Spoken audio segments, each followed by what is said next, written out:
Home, and they are greeted by Jose Bautista.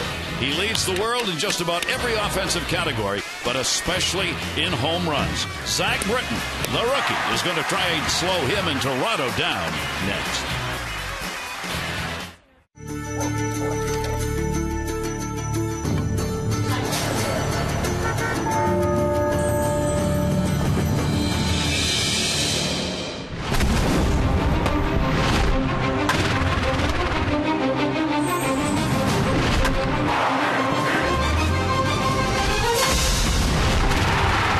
It's the Orioles on Masson, and what a gorgeous evening here in Baltimore as the Jays are in town to take on the O's to begin a long homestand for the Orioles. 3 upcoming against Toronto.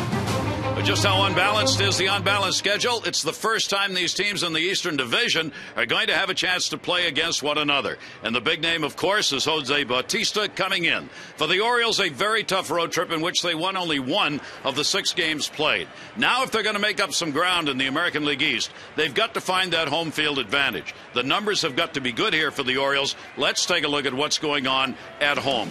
For the Orioles, record of 15-14, ERA 4.55. They'd like to get that down along with that home run total. They've been out-homered here this year. Britain's the best ERA at home. Jim Johnson out of the bullpen, 2.29, outstanding. In the offensive department, they're hitting 254, 51 doubles.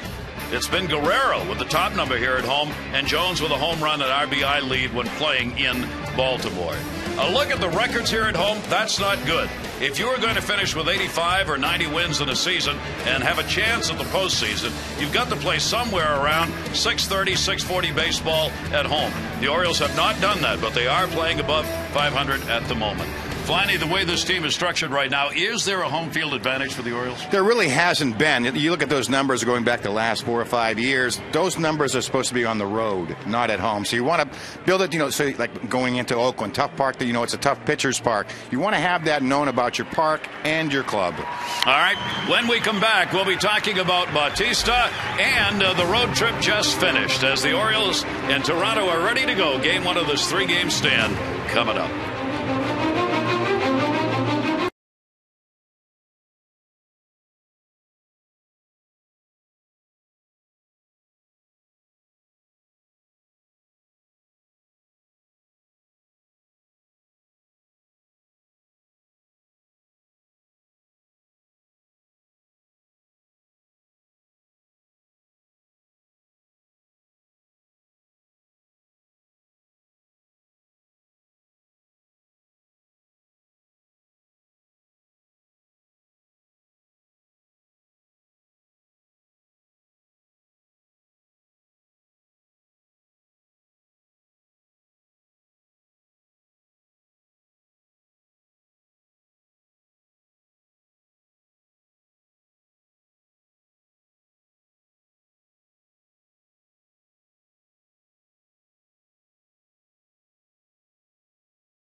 By Southwest Airlines. Find our fares online only at southwest.com. Now the Orioles Orioles are mighty happy to be back home in Baltimore. You take a look at the numbers on the recently completed road trip, and you can see why. Only one win, 1-5 on a road trip where they really wanted to be a couple games above 500. They could not hit .212 batting average. They've been solid with runners in scoring position all year. The road trip just 154, and they scored only 15 runs in 6 games. The ERA not that bad, 3.49. You'd think they would have won more, and the defense let them down. They had 7 errors on the road and only 29 in the first 48 games of the season.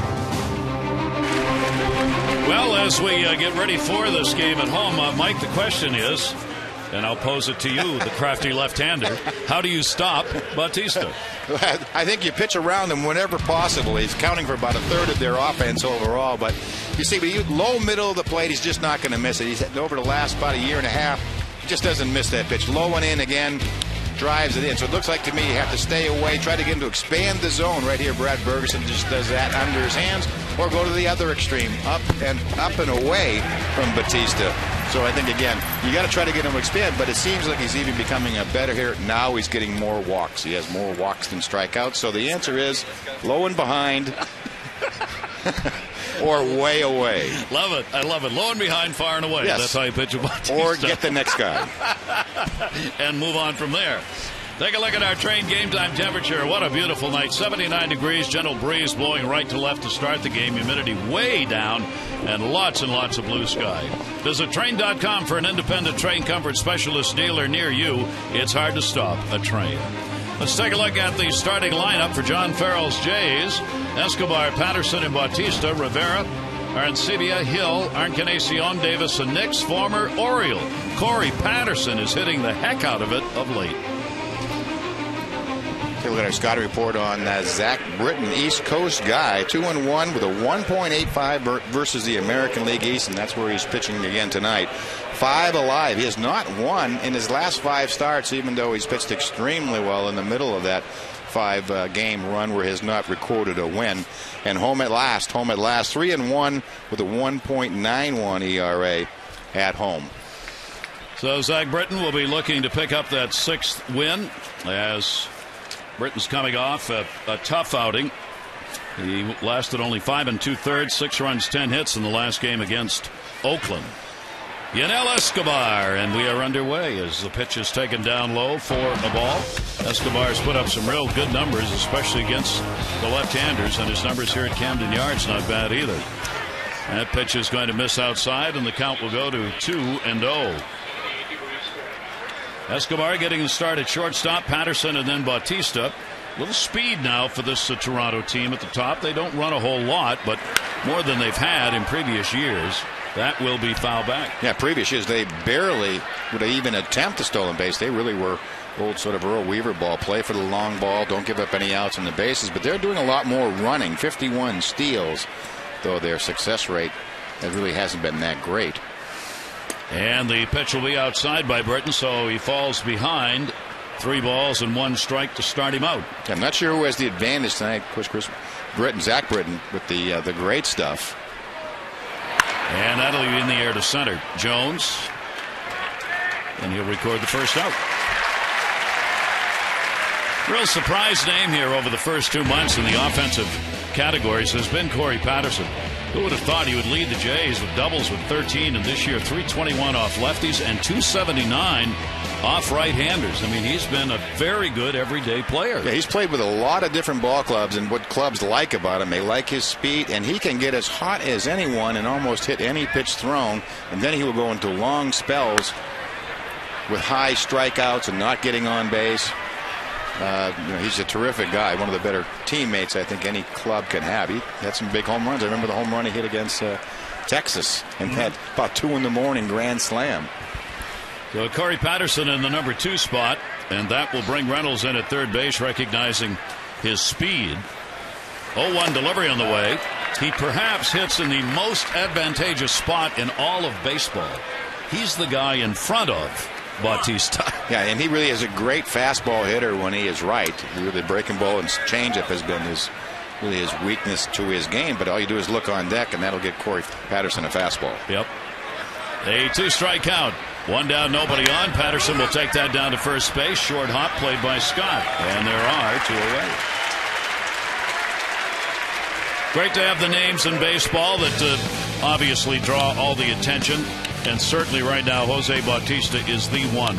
An amazing group of numbers. Virtually every offensive category in baseball, he is either on top of or in the top 5.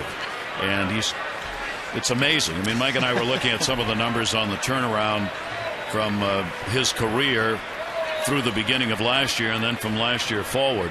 He's just doing things that no one else in baseball has ever done before. And the pitch will be taken for a strike. Yeah, the only weakness I can see is in his game is hitting against left-handed pitching. The power numbers are less than against right-handed pitching. And a ground ball. That will work. Reynolds has got it, and a real good start. Zach Britton in the inning where the Orioles have been outscored more than any other. The first retires the side in order.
Move on. Here's a look at the starting lineup for Buck Showalter's 9 tonight.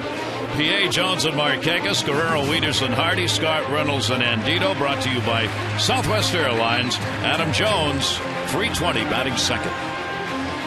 Just got a report on Villanueva tonight. King of the road. It's kind of an amazing stat. He has the lowest batting average against on the road. He's only allowed 3 hits in 50 at-bats against him. Paroled out of the pen and into the starting rotation for Villanueva. This is last 2 and fresh start. Spent most of his time in the National League with the Milwaukee Brewers, now over into the American League. So fresh start in a new league. And primarily a reliever for virtually all of his career, making just his 3rd start of the season. Those numbers include 15 relief appearances. Well, you like the strikeouts to sort of the innings pitched, and it really hasn't mattered. Left-handed or right-handed hitter, both hitting about 150. Felix P.A. will take that one in the air to shallow left field. Corey Patterson, the long run, he'll get there. And P.A. is retired. That'll bring up Adam Jones. People still oohing and eyeing over that catch he made. He had a 3-for-4 go-ahead home run, 8th inning. 364 with 2 outs is the 4th best average in the majors with 2 down. Adam Jones has really picked the pace up. He hit 254 against Toronto last year, had a home run and 6 RBIs. The Orioles won only 3 of the 18 games played against the Toronto Blue Jays last year. This was the team that really knocked the stuffing out of the Orioles when it came to that division record. Villanueva's pitch is going to be taken for a strike. So the Orioles will look right away to start to improve on that. I mean, those are not good numbers. I mean, all of them favor Toronto by enormous, none more so than that 34-8 home run advantage. That's unbelievable. And that hit him. And Jones will go down to first base as he turned, and not sure where that got him. Looked like on the arm. Yeah, either the arm or in the ribs. True seam fastball. You can see the grip, and then it just runs right in, right off number 10. In the armpit, didn't it? Right in the 10. Ooh. So Jones is on as he is hit by a pitch. That'll be the first hit batter for Villanueva. And Adam at first base will be held by Rivera. And here's Nick Markakis. Nick hitting without the extra base hit. Slugging percentage at only .318 at the moment. And Nick had an 0 for 4 in that final game on the West Coast trip. So it's now been 64 at bat since his last extra base hit. Jones a pretty good lead over there at first. Villanueva the long look. Jones fakes the go, and it is taken for a strike. But as Nick said, when I play first base, we win. Exactly. And he has. And that's making a case. Yeah, Buck was saying today he came in politicking to try to get back to first base. He really enjoyed the experience. And he did a good job. Made a couple of nice picks over there. For those who play first base, generally when you ask first baseman about why do you like it there, it's kind of the same thing the catcher says. I'm always in the game. Every pitch. Yeah. Always in the game. The defense, of course, comes to you. All those ground balls. You're involved in handling bunts. Rotating in the infield, looking for signs from the catcher to help the infield defensively. It's just a great position in that regard. 1 ball, 1 strike count at Markakis. Runner goes right back to the mound. Got to hurry to second. They get 1 and they get 2. No runs, no hits, no errors, and nobody left on. So both pitchers face only 3 in the first inning. Jays and O's for the first time.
Miguel Olivo, 4th inning.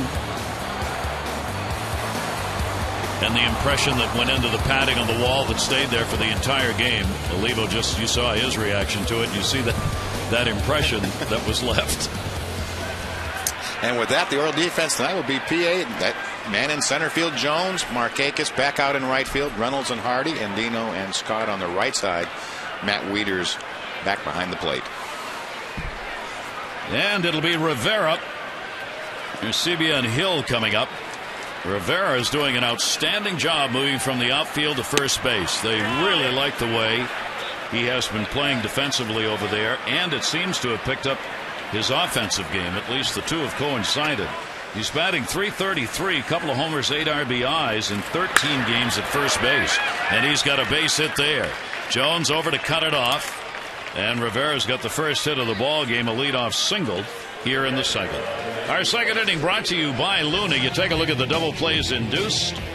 Upon that list, Matt Harrison leading with 15. You see Zach Britton has picked up 10, not far behind the leader. Call today for the Luna double and get your second room of flooring free. Call 877-241-LUNA.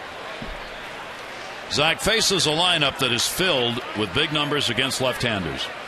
Toronto's got a 9-6 record against left-handed starters.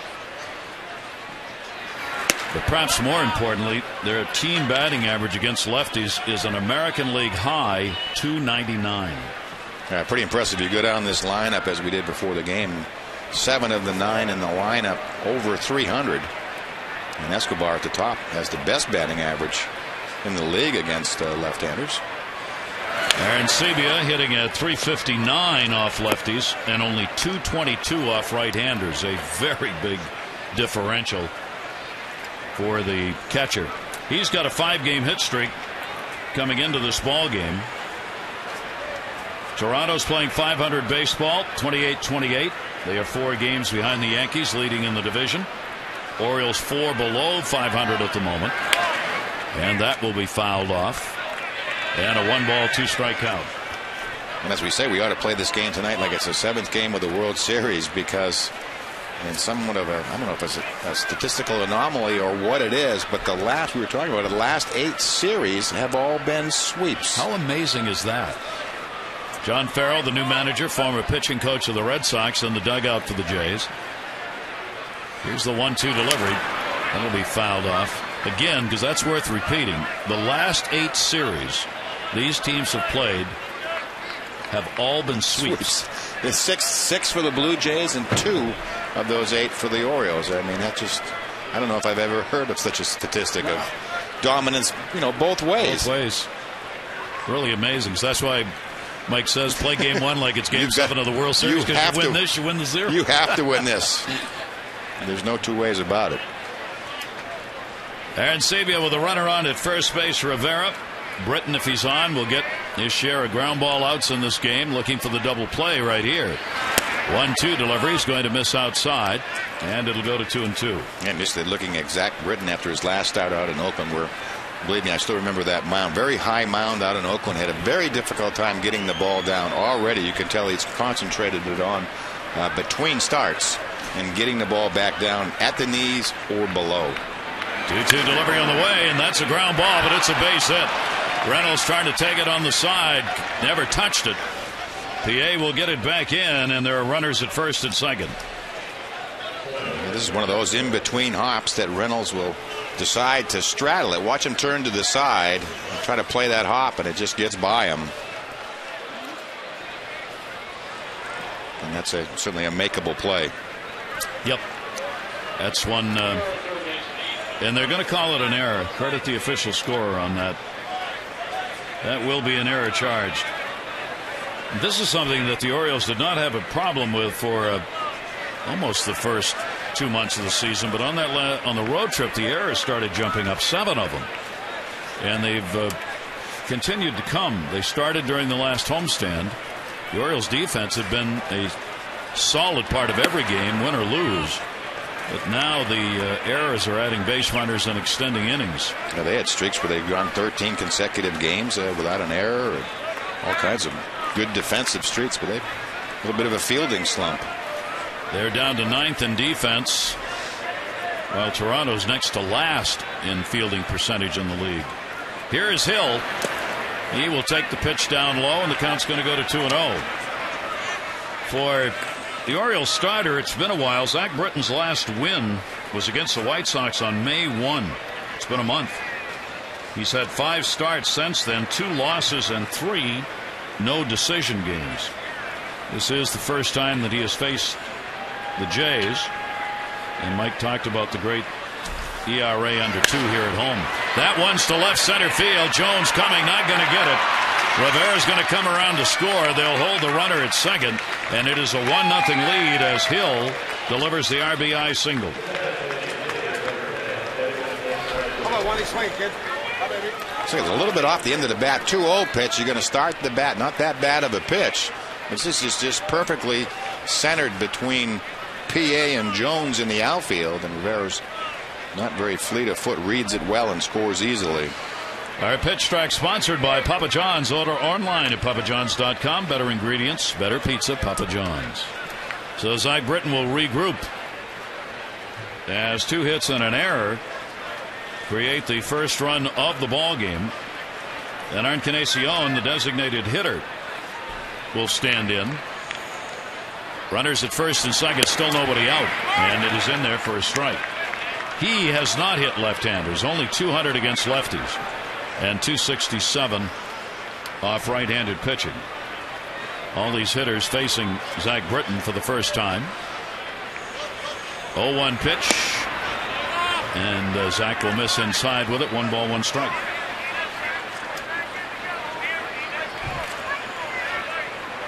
First 2 innings have been deadly for the Orioles this year.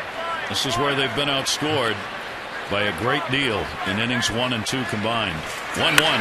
That's going to go to short. Hardy's got it. There's one. Relay on Dino. Pulled him off the bag. Yep, got him. Oh, doggy. Luke Scott at first base. Our Maryland Lottery double play contestant of the game, Rebecca Basic from Parkville. For every double play the Orioles turn, $1,000, Rebecca, and you've just won $1,000 as the double play is turned early in this one. See how you can turn double plays into cash and win O's prizes. Go to mdlottery.com/double play. What did that look like? Fancy footwork. Thank you. Boy, there's a break. Looked like Luke was trying to run back and re-tag the base. Yeah. There's Rajai Davis, the speedster who used to be with Oakland, and that's going to get away. Runner from third is going to score. And it is a 2-0 lead. It'll be a wild pitch charged, and Arencibia, who reached on the air, crosses with a second run. Hard to tell from this angle. Just gets underneath. So the ball just stays down on Matt Wieters. Here's the angle. It's about a 58-footer. It's off the front of the plate. Just take a little bit of a funny hop. It gets by Wieters. So the bases are empty, and Davis will take the pitch. 1-1. An inauspicious inning. Yeah, strange inning. But looking at some of the numbers before the game, Toronto has 29 wild pitches. That's a base hit down the line by Davis. He is fast. Markakis over will barehanded, but no chance. It will be a double for Davis.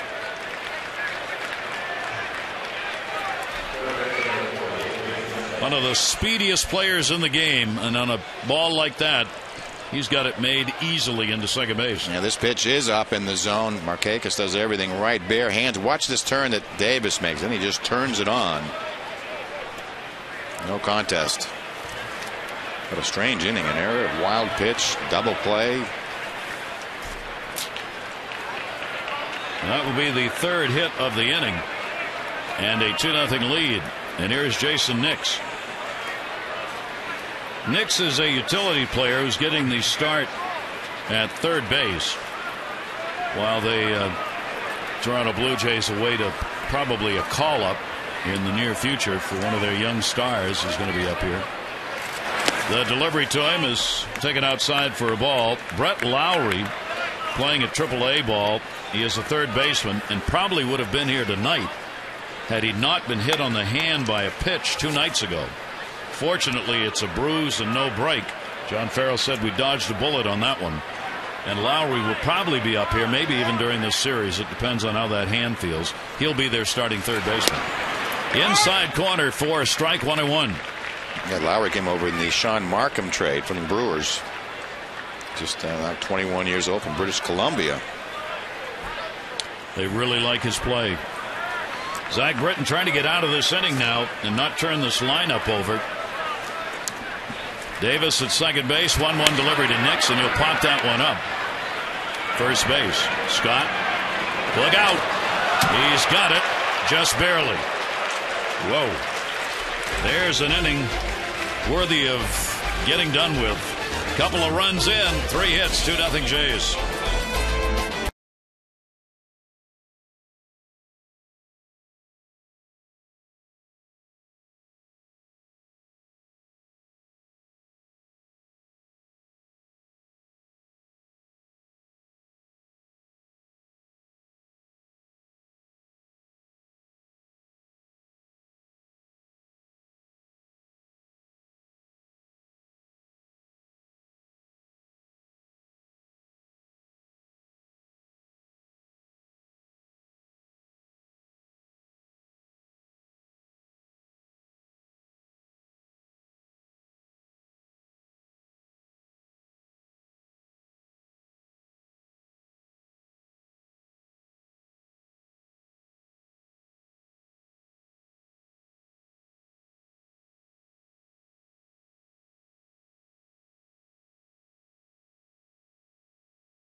Now been outscored in the first 2 innings by 36 runs. Their overall differential is a -42. So it's about 85% of that run differential comes in the first 2 innings of a ball game. And those runs, by the way, were both unearned in the second inning. Yeah, that unearned run total is mounting quickly. Orioles had been at the bottom of that stack for about the first 2 months. Here's Vladimir Guerrero leading it off. Orioles DH currently in an 0-for-8. Vladdy's put up big numbers lifetime against the Jays. 334 lifetime average with 19 home runs. Yeah, Buck Showalter talking about trying to freshen up Vladimir Guerrero.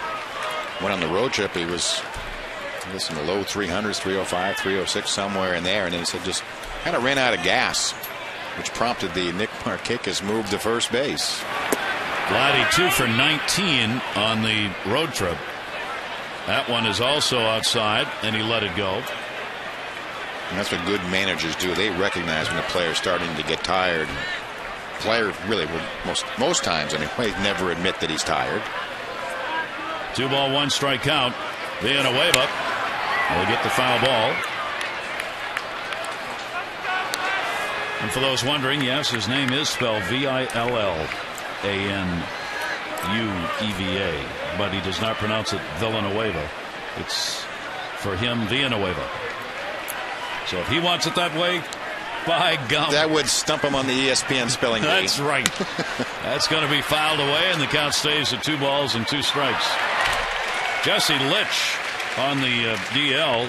Villanueva gets the opportunity coming out of the pen. John Farrell said the only problem with him starting is that we really miss his long innings out of the bullpen. He's done a real good job in the 2 starts he's had for them, but they don't have anybody really to pick up that long slack in the bullpen.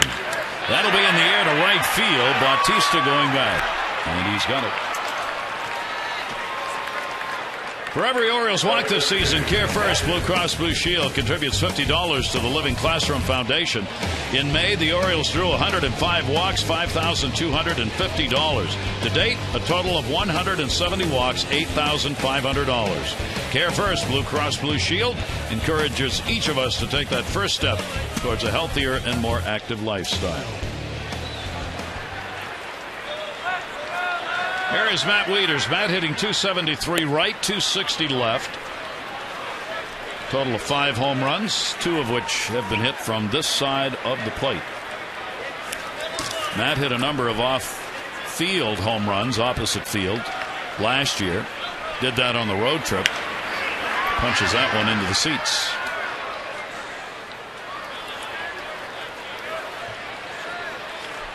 There are the numbers on the year. He had a couple of homers and 5 RBIs against the Blue Jays last season. 1 ball, 1 strike count. Villanueva's pitch will miss, and the count will go to 2-1. Yeah, Wieters recorded his first career 2-homer game last July 26th at Toronto. Off a pretty good pitcher, Brandon Morrow, and also one off Casey Jansen in that game. That'll be down to first base. Rivera.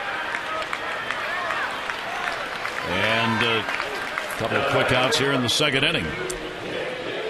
J.J. Hardy, Orioles shortstop, on Wednesday, a solo home run in the second. Over the last 4 games, .333 with a home run and a double. Just make believe Pineda's pitching. That's right. Going to get into the mindset of the guys you hit. And the pitch to him will be taken for a strike. Villanueva throws a lot of strikes. He's walked 12 in 34 innings, striking out 30. Not a strikeout pitcher. He's one of those guys who will throw any pitch at any time in the ball game. I mean, what you really like about some of his numbers, 70% of leadoff hitters he retires. I mean, that's a great habit to get into. That's an inordinately high number. It keeps you out of the big inning when you can retire that leadoff man. Fouls that one back into the screen, and a 1 ball, 2 strike count. So Villanueva's now upped his count that Mike was talking about earlier. He has surrendered 3 hits on the road in 55 at bats by opponents. I don't know what that number is, but it's good. Really, really good. 1-2 delivery. Hardy and Adam ball. Rajai Davis is there, and he's got it. So that will retire the side in order. We've completed 2 here at Camden Yards, and the Jays are up.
Brought to you by Southwest Airlines. Go to southwest.com. Grab your bag.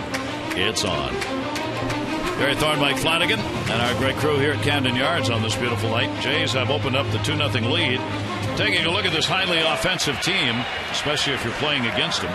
They are second in average, second in runs, second in total bases. They are 4th in home runs, believe it or not, even with Bautista. The Yankees lead the American League in homers. Texas is second, and Boston is 3rd, and then comes Toronto in the home run department. But they get on base a lot.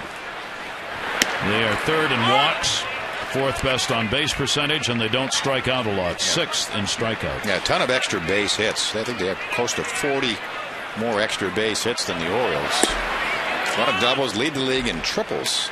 I guess the addition of Corey Patterson and Davis. It's not one player getting those triples. They're kind of distributed throughout the lineup. A little bit more speed. Escobar will take it in the air to right center field. Jones going back and not going to get it. That'll take a hop off the wall, and there's another one, Mike. That is their second double of the ball game. This one for Escobar, leading off the 3rd inning. Well, as we said, he's hitting over 400 now against left-handed pitching. And this is about thigh high out over the plate. Again, up in the zone, and this is where Zach Britton has had his problems when he is up. Ball seems to be carrying pretty well tonight, too. Our Jeep Exmo brought to you by the 2011 Jeep Compass. 7th double of the season for Escobar in that leadoff spot. Here's Corey Patterson, who grounded out his first time up.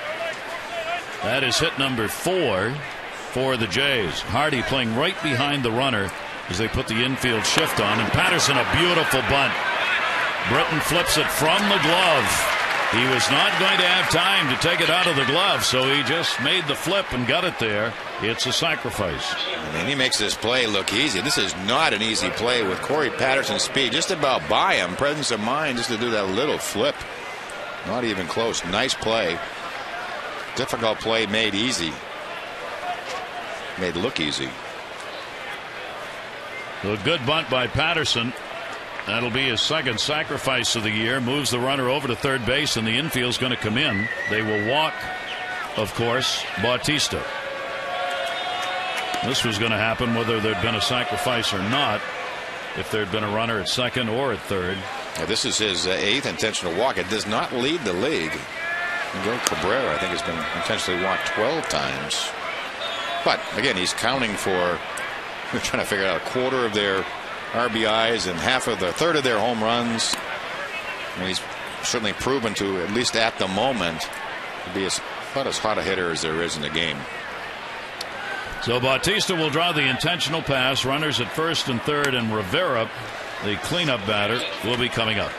Even though he was handled pretty well in his first at bat, going back to the first inning, and just going to stay down and try to stay away from Bautista, neutralize his power, gets him to roll over, and gets a nice, easy ground ball. I think that's the way you have to work him as a left-hander. I think that's about the weakness I've seen. Right-handed pitching, he's just killing.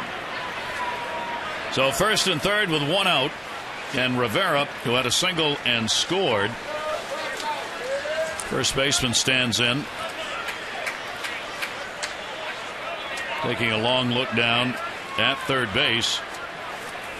See whether or not Bautista might be moving here. He's got 5 stolen bases in addition to everything else and 7 chances. Does he lead the league in that? There he goes. And that was a hit and run. And he'll come back. And you don't see that a lot. Part of this is because Rivera does not have a whole lot of foot speed. He had a terrible leg injury a couple of years back. A lot of times you put that runner in motion to stay out of 2, but most managers don't like the play because a line drive and you're out of the inning. Rivera's hitting only .204 with runners in scoring position. Runners at first and third. See if he goes again here.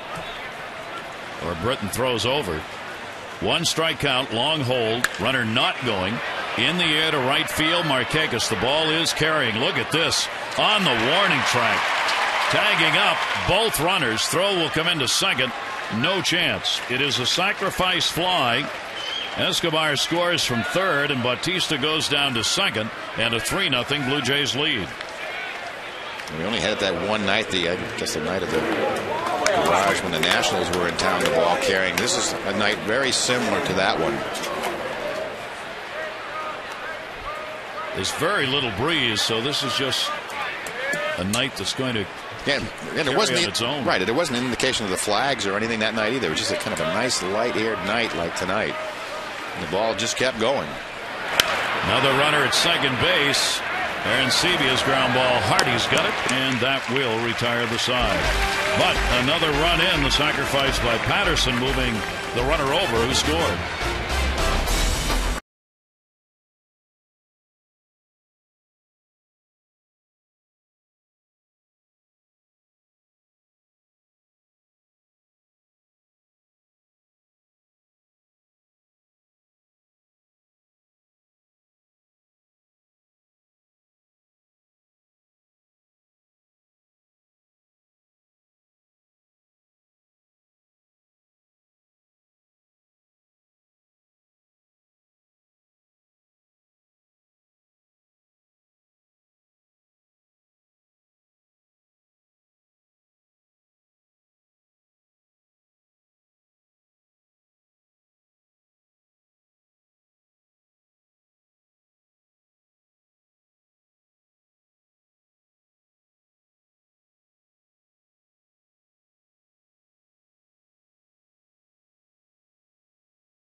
This year, a lot of great new food and beverage choices, along with the traditional love standards. Delaware News North Sportswear services here. They include the Oh What a Dog, Das Sausage House, By the Slice Pizza, and Birdland favorites like Pollock Johnny's Sausage, the Nutty Bowl Brat, and lots more. You can map it out, in fact. Visit Orioles.com/guide for a printable map of the all-new concession locations. 3-0 lead. The Jays on top. We go to the bottom of the third. Luke Scott will lead it off. Scott, Reynolds, and Andino. Luke has faced Villanueva before, has a 1-for-4 in at-bats against him. One of the few Orioles in the lineup who's gone up against the right-handed starter. Villanueva had not had a start since October of 2009 when he made his first start this year against the Yankees on May 23rd. Been a long time. He gave up a 1 run, couple of hits, 5 innings. And his second start came against the White Sox in his last outing, 5 runs, 8 hits over 5 innings. But he has got a couple of wins on the year, including a win in that Yankee start. 1 ball, 1 strike delivered to Scott, and that'll be fouled away. Big shift put on. Nick's the third baseman, the only infielder on the left side.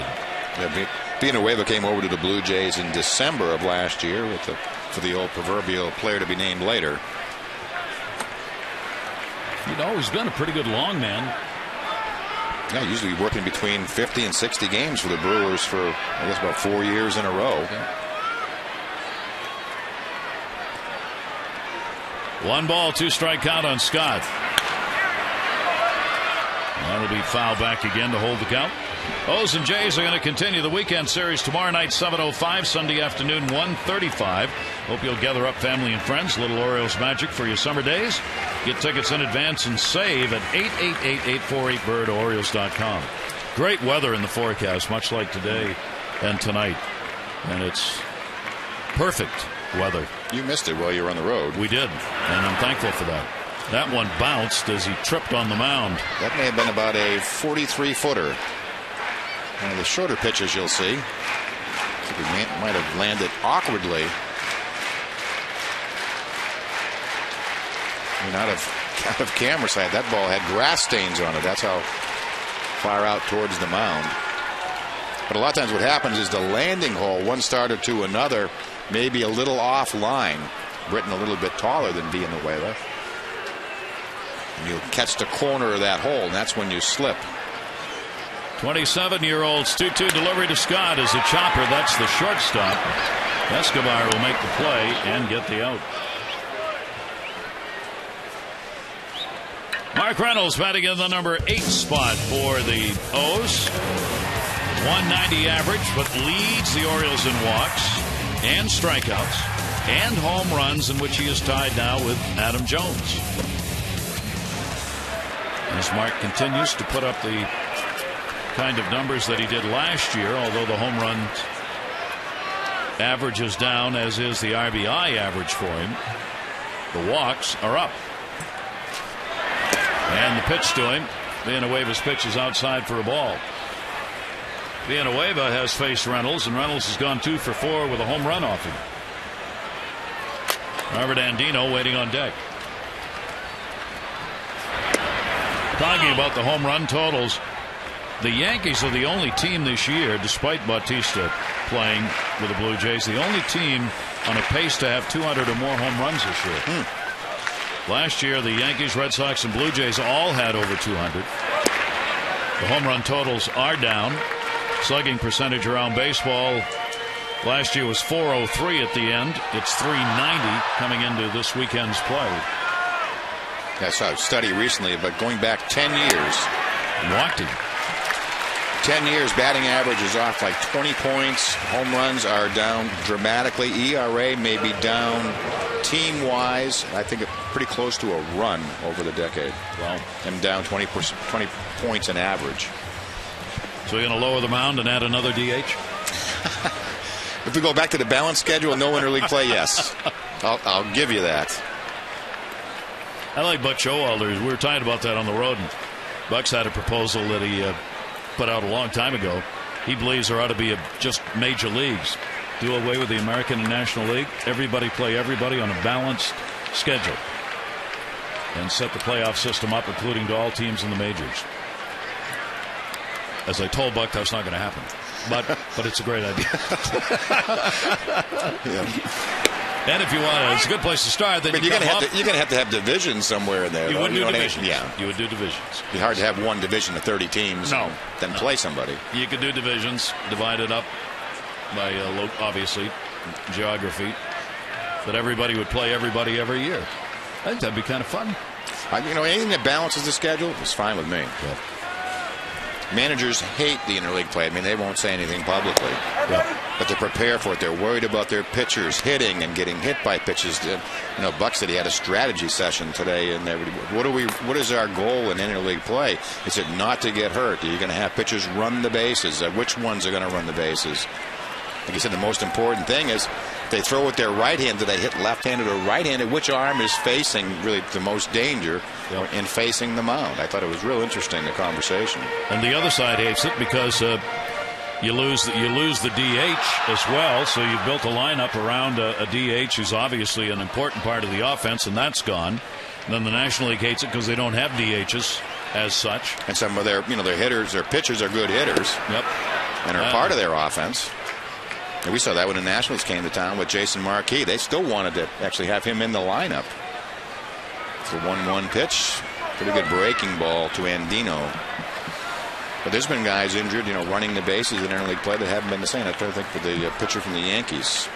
He's now with the Nationals. It'll come to me. But every year there's at least one. It's usually, a leg injury. I mean, you don't want to end your career with an arm injury. Center field. Davis has got it. I think it was Chin-Ming Wong, actually, that did it running the base. Back to the bag. Reynolds 2 down here in the 3rd inning. Felix P.A. flied out his first time up. I mean, you sense sometimes there's movement in a direction. In baseball, you travel around, you listen to baseball people, there seems to be a movement towards the balanced schedule and some serious discussion about the DH. Felix P.A. Players probably are never going to agree to drop the DH because it obviously extends careers and takes away a job. PA hitting at 256. Reynolds on at first, 2 down, 2-0, 3-0 lead for the Jays, and a strike taken. Well, and I think pitchers like not having the DH all because most DHs bat in the middle of the lineup. So since taking a cleanup hitter, what it does, it skews the statistics from the National League to the American League. Pitcher in the National League, he's going to face a pitcher, 30 starts, maybe you're going to get 50 more strikeouts a year. The difference between 150 strikeouts and 200 strikeouts a year. So when you're looking at a player pitching outside of the division or outside of your league, coming to the American League, you can expect those numbers to certainly diminish. And if you're in the National League and in the American League East player, you can expect he's going to strike out more, i.e. Kevin Brown and some others that have gone that way and had success. Here's the 0-1 delivery, PA to second base. Hill, force out, gets it over to Escobar. No runs, no hits, no errors, and 1 left on base. Villanueva getting the job done, holding the Orioles down through 3.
Switch to Fios and network ahead.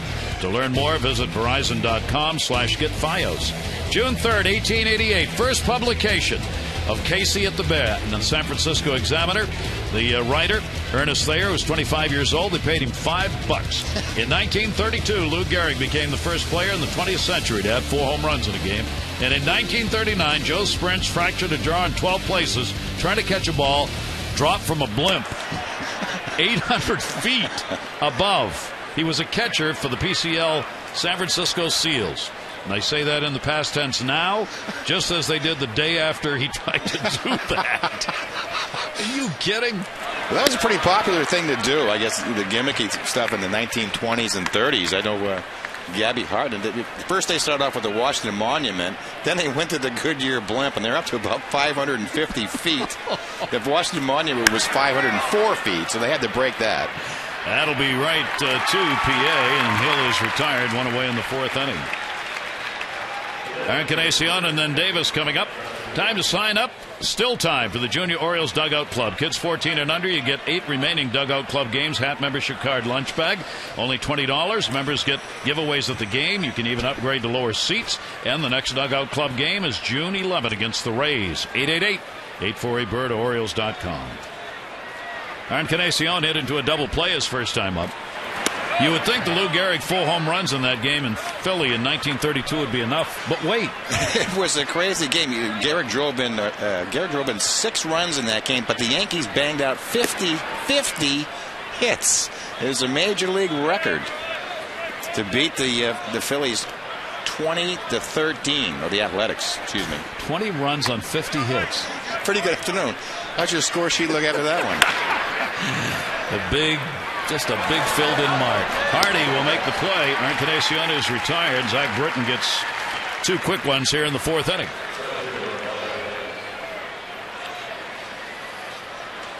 Rajah Davis had a double his first time up. 3 runs, 4 hits, no errors. 2 left for the Jays. No runs, no hits, an error. And 1 left on for the O's. 2 unearned runs in the second inning. Britton's delivery to Davis will be taken for a strike. So Zach Britton trying to settle back in after the 3 runs put up. That one was right off the top hand and fouled away. Rajah Davis is a fun player to watch. Not if you're on the field against him, but he is so fast. When he starts running on the base paths, and you can't help but take a long look. And on the inside corner, Britton will get his first strikeout. And he has a 1-2-3 inning, the second of 4 in the ball game. Jays on top.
For the achiever in you. Tyler Townsend playing at Frederick, named the O's minor league player of the month for the month of May. 281 average with 5 homers and 14 RBIs, big time slugging percentage, 5 doubles added into that. Congratulations to Tyler for the honor for the month of May.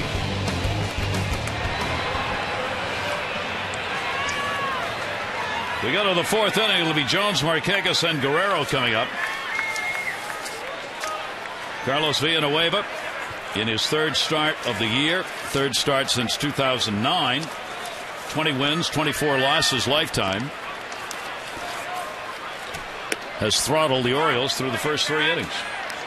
1 walk, that's the only base runner. Yeah, nice easy assortment, nice easy delivery, fastball, probably slider, probably his best pitch. Gets it all done very calmly, doesn't overthrow. 39 pitches thrown through 3. That'll be foul tipped. And a 2-strike count. O's maximum access now in the palm of your hand. Text Orioles 29292. Message data rates may apply. Massage rates are much higher. It's very difficult. Those dual meanings. Yes. That is fouled away. You get 1 day off, right? That's what happens to you. Villanueva, massages, I'm telling you, out of control. Full moon.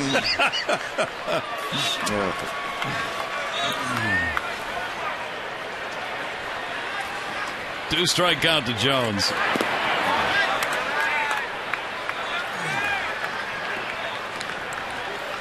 You watch Villanueva, and it's one of those pitchers you go, how's he doing that? Yeah, what's his best pitch? And they'll say, really none of them.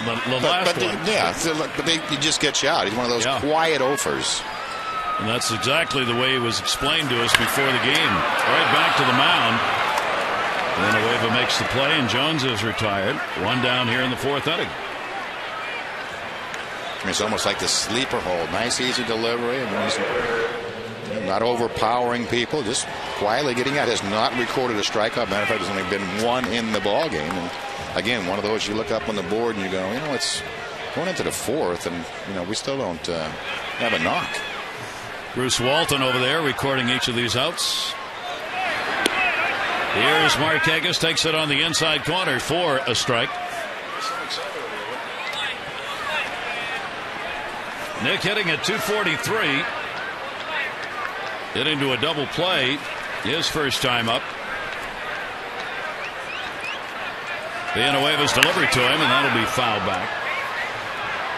Not only has Nick had trouble getting the extra base hits, the Orioles have had only 7 extra base hits in the last 6 games. The gap balls have just disappeared for him.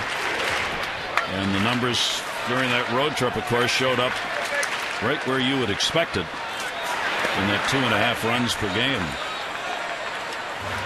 And the extra base hits being down, the manager spoke about it today. There's a day or 2 goes and you think he's on his way, and then he has a couple that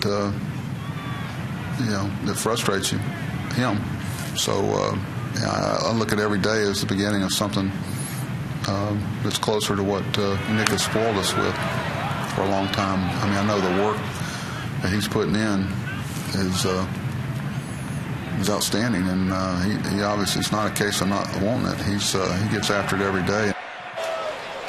And there's no question about that. Nick hitting 250 here at Camden Yards, 238 on the road. 1-2 delivery. Marquez gets the ground ball to second. Hill is up. 2 down.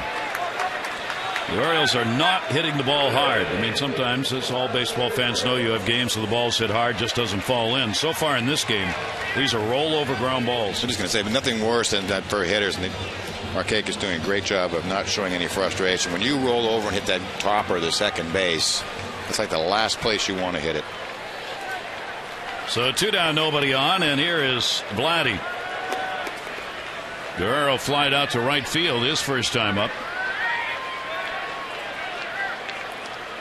Camden Yards has become a true home field advantage for Guerrero. He's hitting .325 here and .242 on the road, and all 5 of the home runs for Guerrero have come in this ballpark.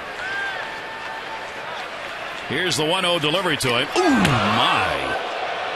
He wasn't going to go to first. Home plate umpire Paul Nort says that hit him on the elbow, so he'll go. That was way inside. That's what it's so, but he just kind of breezes along, and it's his second Oriole hitter he's hit up in the ribs area. So Adam Jones back in the second batter of the game. See Guerrero bracing for the blow. Actually hit him on the belt, I guess. So Guerrero will take first. The Orioles with 3 base runners, 2 hit batters, and a walk. Wieters grounded out his first time up, 2 down. And Wieters will take the pitch away for a ball. See the numbers for Matt consistent with what the Orioles as a team have pretty much done. The average has gotten better with runners on base, better yet with runners in scoring position. And that's outside. And Arencibia, the catcher, is going to go out. Get Villanueva off the. That was a little odd. Streaky's in here after hitting the batter. Villanueva had not hit anybody all year.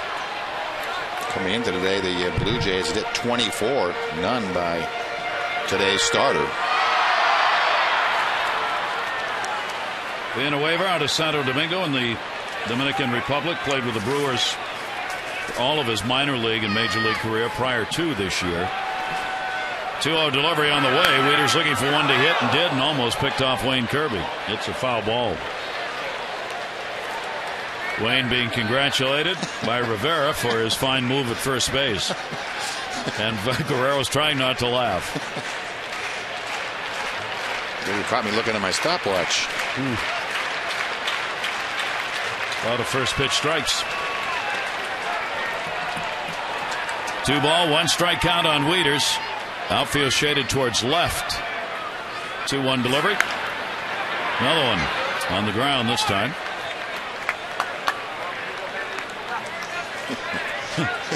He can't help Get a little smile. Yeah.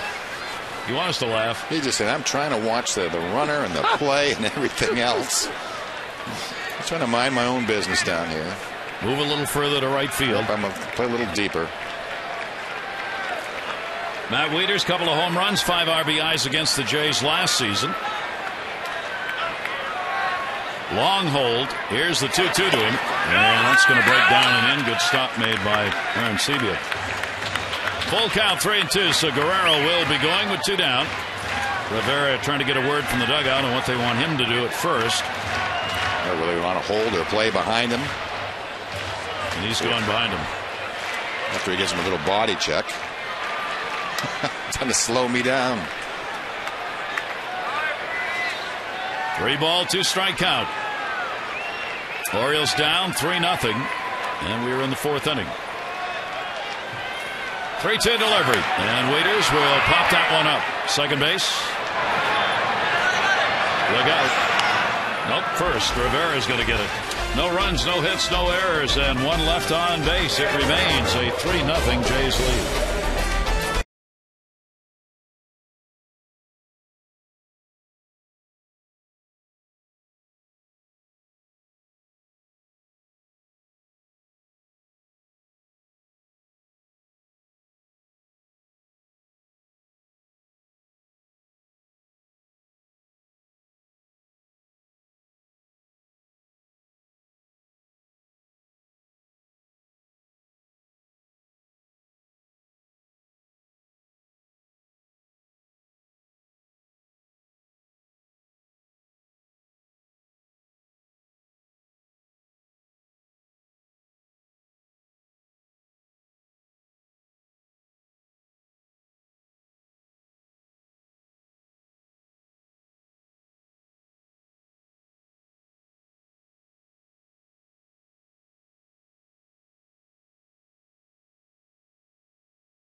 Is brought to you by AT&T, Rethink Possible, and by Blimpie, America's Sub Shop.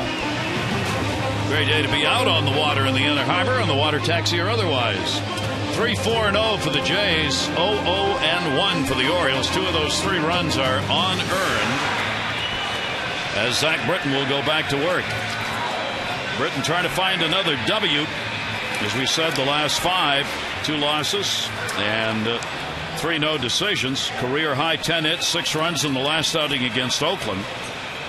Has settled it in here and should have gotten out of that second inning without a run scored. RBIs have gone to Hill and Rivera. The other run scored on a wild pitch. And that one's going to bounce. Jason Nix, who popped out, is hitting in the 9 spot, leading it off. Escobar, Patterson, and then you don't want to get to Bautista if you're Zach Britton. Here's a 1-0 delivery, and that is in there for a strike to Nix. Well, the one thing with Zach Britton, of course, we give him a lot of praise for the way he goes about his business, but the leadoff man reaching base is among the lowest among the starters. 2 of the 4 reaching tonight. And that's going to be fouled away. Against Zach, only a 243 average for opponents. Left-handers hitting 230, right-handers 249. He has given up 6 home runs. 4 of those have been hit by right-handers. Nix had been on the DL for a greater part of the beginning 2 months. He's playing in his 12th game since coming back off the DL. 5 hits and 29 at bats. And that pitch is going to be taken inside. 2 ball, 2 strike count on Nix. Couple left on by the Jays so far in scoring position. 2 left on by the Orioles, not in scoring position. 2-2 delivery, and Nix will go down swinging. That was held onto in the off-speed pitch. 2 strikeouts, 2 in a row, in fact, for Zach Britton. He hasn't thrown many now. You see the grip, that circle changeup.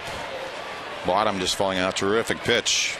2 strikeouts in a row now for Zach Britton. Leadoff batter Escobar doubled in the 3rd inning and scored. 1 for 2. He also is flied out. Escobar, among the American League shortstops, has some of the best numbers. He's the best on base percentage for any shortstop in the American League coming in. He will take that pitch, and it will miss for a ball. He'll become much more of a patient hitter. Had a real good home 10 for 27. The Jays now enter a road trip, 7 days, 7 games. They will go to Kansas City to take on the Orioles in a 4-game series after this. Yadiel Escobar, 1-1 delivery, and that's down low, 2-1.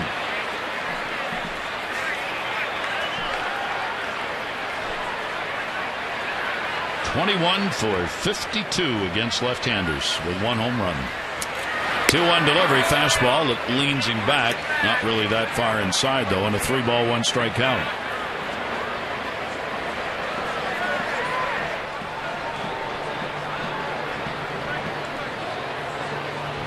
Zach Britton with the 3-1 delivery and got the outside corner. Jays have been a better offensive team at home by about 3/4 of a run a game, but they've been a better pitching team on the road, where their ERA is about .5 better. And that time he walked him, just missed. 2 walks, 1 intentional. Escobar's on with 1 away. Take a look at some numbers. It took a long time for the Mets. In fact, their entire history, 50 years. They finally came back from a game in which they trailed 7-0. Seattle Mariners, 4 home runs, 8-2 win over the Rays last night. Last time that happened in Seattle was in 2007. And Aubrey Huff, the former Oriole, 3 home runs, a 12-7 win in St. Louis. He is only the 3rd opponent in the history of baseball in St. Louis to have 3 home runs in the same ballgame. And the pitch is going to be taken inside. Giants trying to get things going again. Aubrey's hasn't been a real good first 2 months offensively, and they haven't played a lot of games at home. The National League ball clubs, they've been on the road a lot, so they may get to take advantage of home field here in June. 1-0 delivery to Patterson. That's a strike taken. Bautista waiting on deck. Patterson is grounded out in sacrifice that set up that run in the third inning.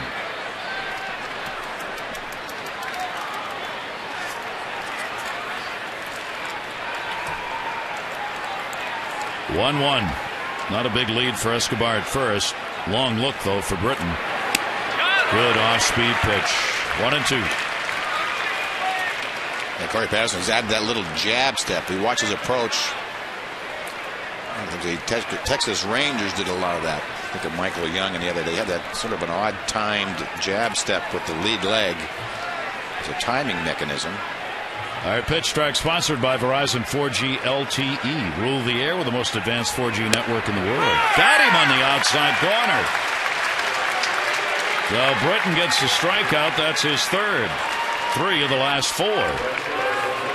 And just a perfect pitch right to the glove of Wieters. Corey Patterson thought it was outside, but we'll just hang with him. Jose Bautista. Bautista against the Orioles, a .265 lifetime average with 13 home runs. Here at Camden Yards, Bautista's going to line one into left. That'll be a base hit. That's a success for Britton, I guess, or any other pitcher who holds him to a single. And our league leaders brought to you by Lexus of Towson, Baltimore area's #1 Lexus dealer. We invite you to come see why they're #1. On base percentage, American League leaders Bautista and Miguel Cabrera, then Matt Joyce, Billy Butler. On base percentage. And Bautista adds to it here. He's had an intentional walk, a single. He's now got a 9-game hit streak. I think that's how you have to pitch him. You stay down and away, try to take his power away. That's the only weakness I can see is stay down and away, keep him in the ballpark. Here's Rivera, and he takes a strike. Rivera has singled, scored, and had an RBI on a sacrifice fly. So he's got 20 runs batted in on the year. Key out with 2 away in the 5th inning in this 3-0 ball game. Good speed at second base and first in Escobar and Bautista. Breaking ball he wanted to go after and held up 1-1.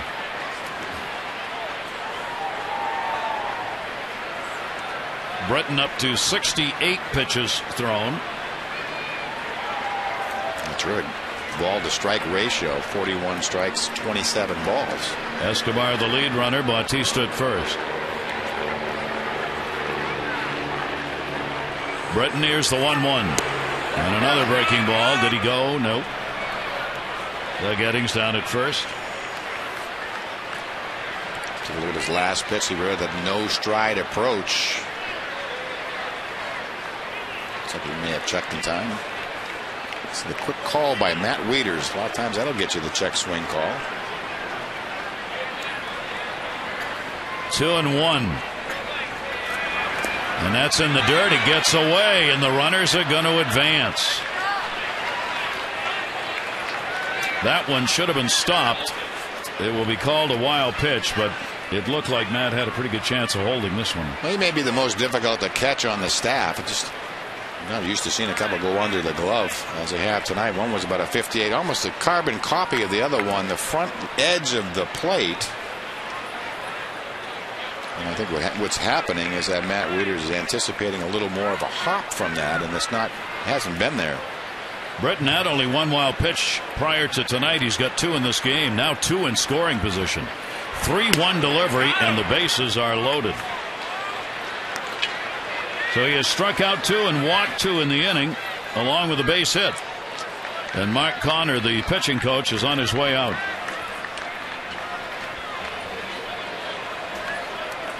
Arencibia, the catcher, is going to be coming up with 3 on and 2 away. Pretty much here saying you got good stuff, give you a little bit of a breather, and you know what you want to do with the hitter. Buck Showalter will make a note or two about the situation. Jeremy Accardo getting up in the Oriole bullpen. Again, it's been kind of picking away a couple unearned runs allowed by Britton, but at 3-0, you don't want it to get out of hand. Here they are. The walk. Escobar at third, single, Bautista second, walk, Rivera at first. And the base is loaded. Arencibia gets the big opportunity with 2 down. And he will take the pitch for a strike. He reached on the error in the second inning and scored. He has also grounded out. So 0 for 2 in this ball game. Does come in, however, with a 5-game hit streak.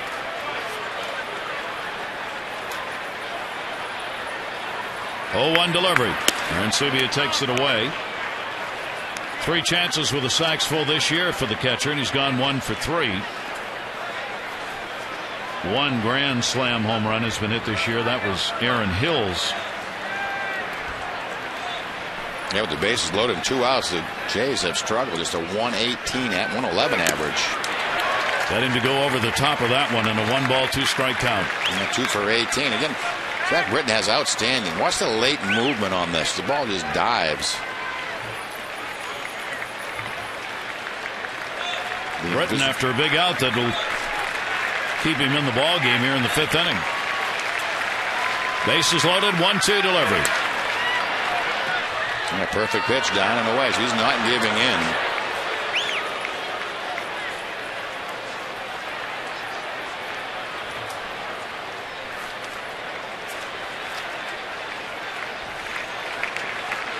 The Orioles trying to make it 2 wins in a row and kick off this homestand with a big W in their first meeting against the Jays. This inning, they go a long way to how that's going to go. You can see Matt Wieters making sure this time down on both knees.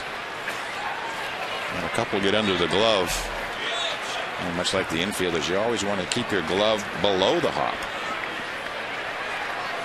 Britton has thrown 76 pitches, and 26 of those have come in this inning. Arencibia waiting on a 2-2. And he lifts it in the air to left field. That ball is back near the wall, and goodbye home run. A grand slam home run for J.P. Arencibia. And a 7-0 Toronto lead.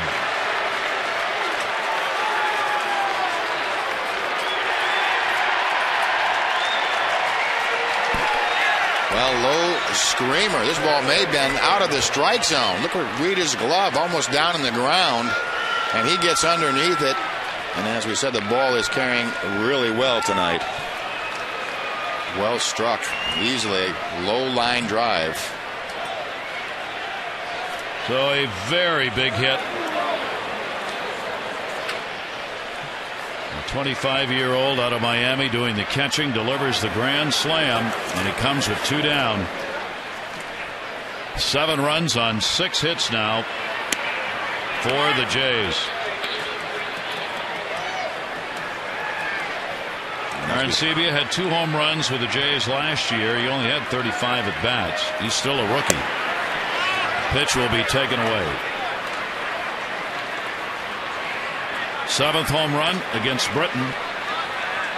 5 of those by right-handers. 1-1 delivery, and that's away to Hill, who has singled and flied out.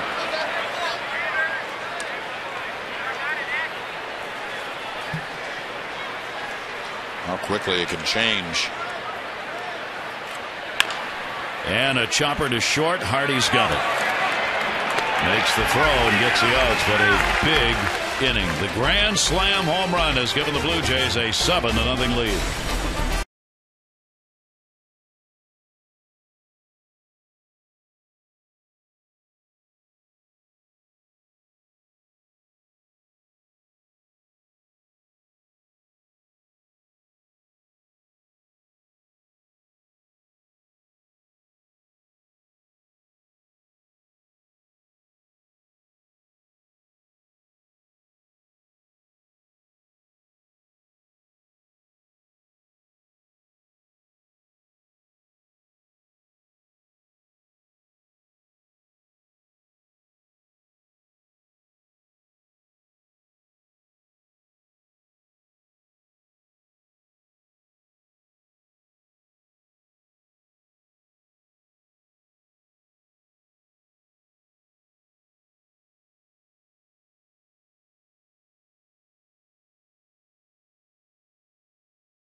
Game analysis and highlights to this one, the press conference with the skipper, and clubhouse reactions to the outcome of this ball game.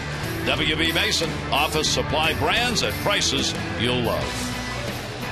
Barry Thorne, Mike Flanagan here, and for the Orioles, that was one swing and a big ouch. Yep, Lightning striking quickly. A couple walks, couple strikeouts. Didn't know which way that inning was really going to go. Britton was still making good pitches and didn't make that bad of a pitch on the ball. Ended up being the grand slam. One of those things that just how quickly it can slip away. How much of this goes to the fact that the Orioles offense is not scoring any runs? I think that's part of it. I think they feel this pitching against them tonight doesn't have the greatest of stuff. Our guy on paper appears to be a lot better, but yet we're down 7-0.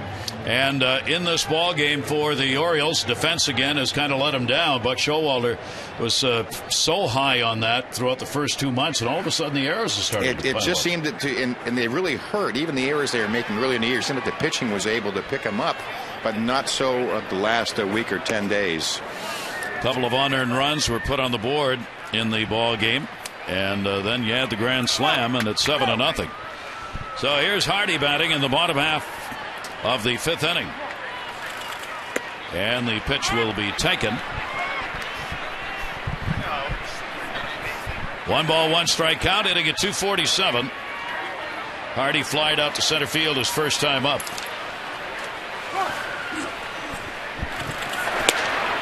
And a strike called on the outside corner. Villanueva has surrendered only 1 walk. He has hit 2 batters.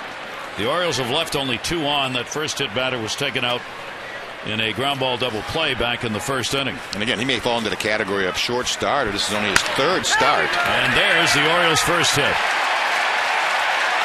5th inning, Hardy gets a single. Time for our AT&T Mobility Trivia Fact. Did you know Orioles have had 6 players who have been named Rookie of the Year?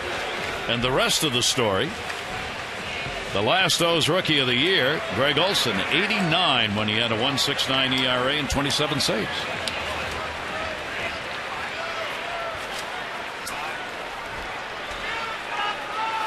The long road back now begins for the Orioles. Here is Luke Scott, who grounded out his first time up. There we go. And the pitch will be taken up high for a ball.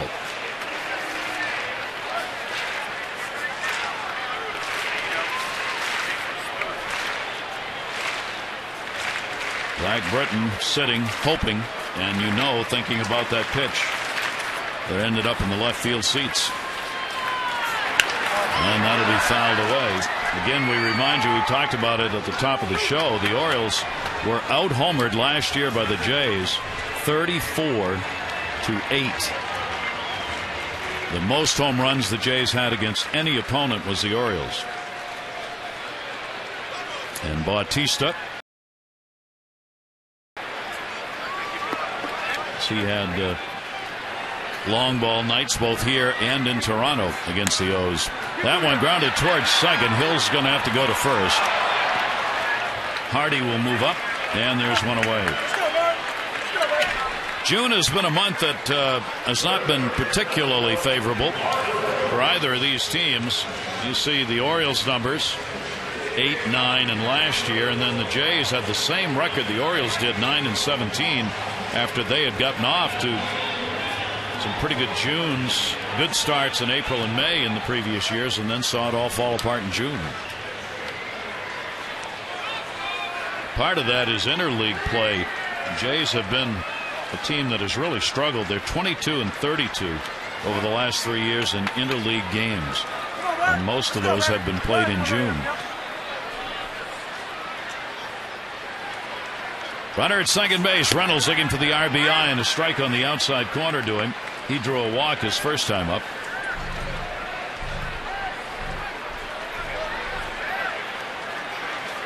Hardy at second base.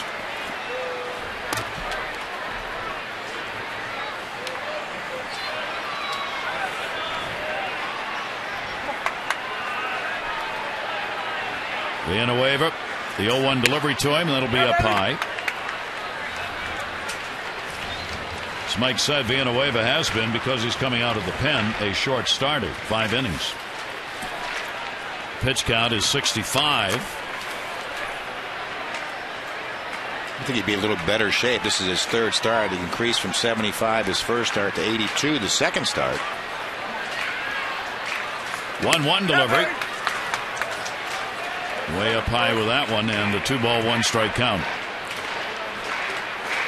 Much different numbers with runners in scoring position for Reynolds and the overall 190 average.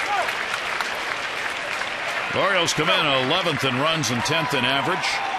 Same numbers slugging and on base. They're 11th in slugging, 10th in on base. And their total base number is at 11 in the American League, 11 out of 14. 2-1 pitch. Patterson.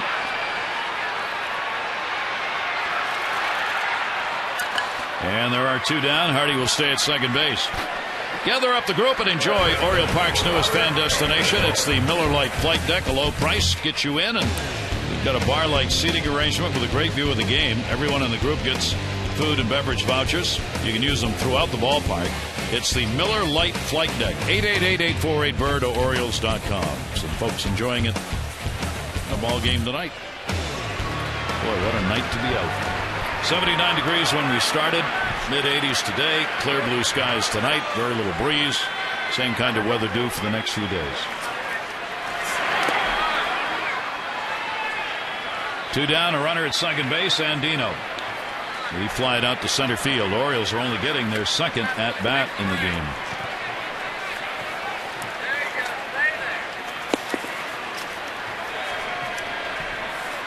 Right back here tomorrow night for game 2. Jake Arrieta, Ricky Romero. The Orioles have 2 more left-handers in front of them. Romero tomorrow night and JoJo Reyes on Sunday afternoon. 1-0 delivery. Andino, a fastball up high. Reaching back for a little extra. Best fastball.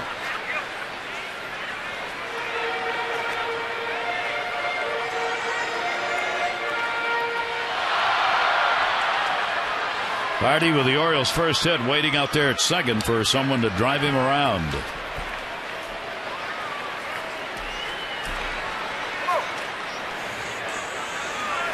Andino 2-0.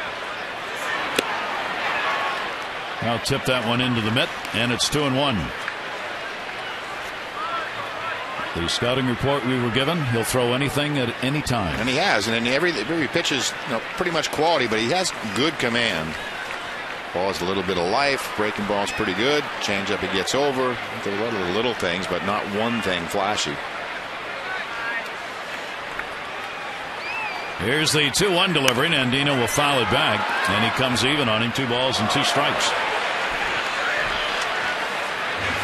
Andino getting the shot at second base. Brian Roberts, long time out and no idea of when the Orioles second baseman will be back. It's now become so long you just really not much talk about it anymore, as Brian's not even remotely close to doing anything baseball-wise that would get him back. So Andino's getting the starts at second base. Ryan Adams been the backup. Here's the 2-2 delivery, and down low and blocked. Derek Lee playing tonight. He's batting leadoff to get some at-bats at Bowie, and then depending on how it goes, he could be here tomorrow. I think if all goes well, Buck Showalter would like to have him here, but whether that will be agreed to by the heads of the organization remains to be seen. Buck saying he really didn't think he needed any time defensively. He can play first base about as well as anyone. 3 ball, 2 strike count. Hardy off second. And that's going to be a base hit into left field. Patterson will charge. Coming home is Hardy. Here's the throw. And underneath the tag. And the Orioles are on the board. And Dino, a base hit, goes to second on the throw. Hardy scores. And it's 7-1. Well, Corey Patterson, not known for a great throwing arm, and missing the cutoff man is probably a huge flaw right here. Hardy running with 2 outs. Pretty good chance he's going to score except for a perfect throw. Again, it's not that deep, but by missing the cutoff man, Another runner gets into scoring position, especially with a 7-0 lead. Hit the cutoff man, keep Andino at least at first base, or really get him out going to second. Third RBI in the year for Andino. 2 down, and now PA. Shattered bat. Hits the bag. That's going to be a base hit. So PA is on. Orioles came into the inning with no hits. They've had 3 singles. Yeah, a couple of clean singles, and this one here make up for one of those line drives. Watch the English on this ball, how much it curves. Almost ends up in foul territory, being about 6 feet fair, and right off the corner of the bag. So a discussion will take place at the mound now. Bruce Walton, the pitching coach. That play at the plate, we should mention, Mike, after the Buster Posey injury that's taken him out for the season, a couple of GMs and managers have told their catchers, do not block the plate. And Buck Showalter has joined that group. Yes, he has. I talked to Buck about it today. He said he has told Matt flat out, no, I don't want to see you making that kind of a play again. They really were collectively, everyone holding their breath on that play. It could have been very much a disaster for the Orioles and for Matt Wieters. Here's that high throw underneath the tag. So he's taking the throw up in front and try to make the sweep tag. And that's what you're going to see catchers doing for the most part from now on. They will catch the ball away from the plate and try and sweep a tag on, rather than putting their leg or in front or in the baseline. Yeah, so much can go wrong. And there's another base hit. Jones delivers a single and an RBI, and Dino will score, and it's a 7-2 ball game.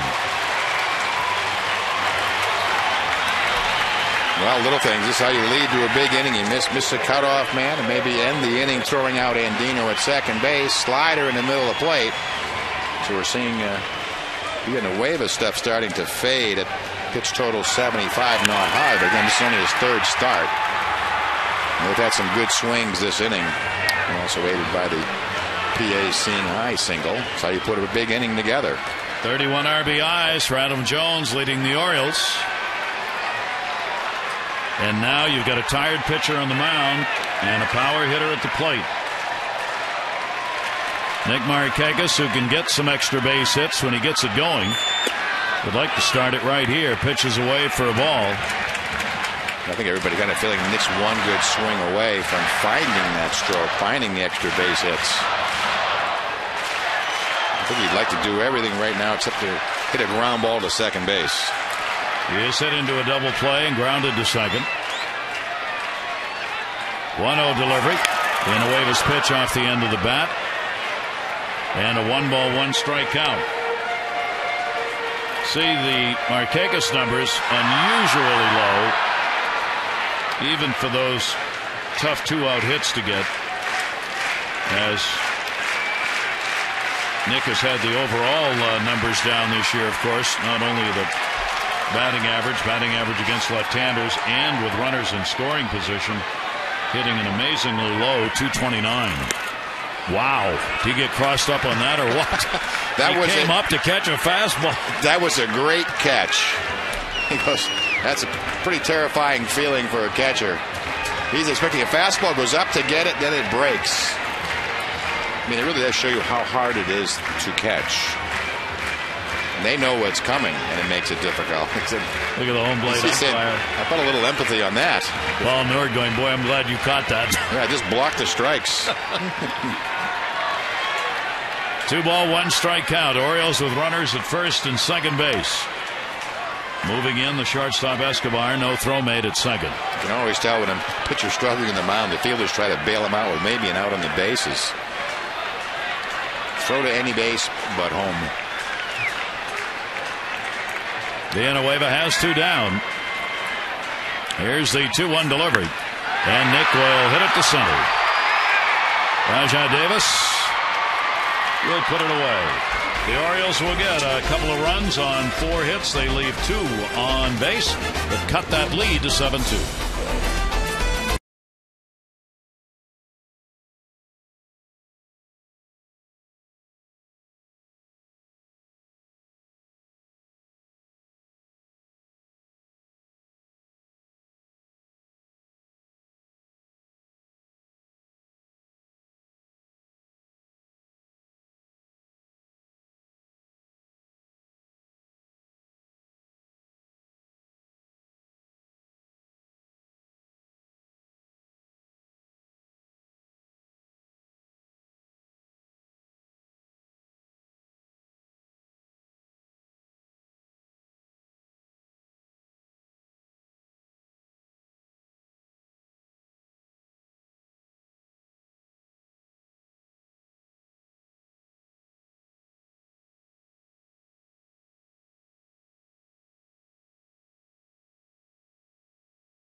For the Coors Light Freeze Cam.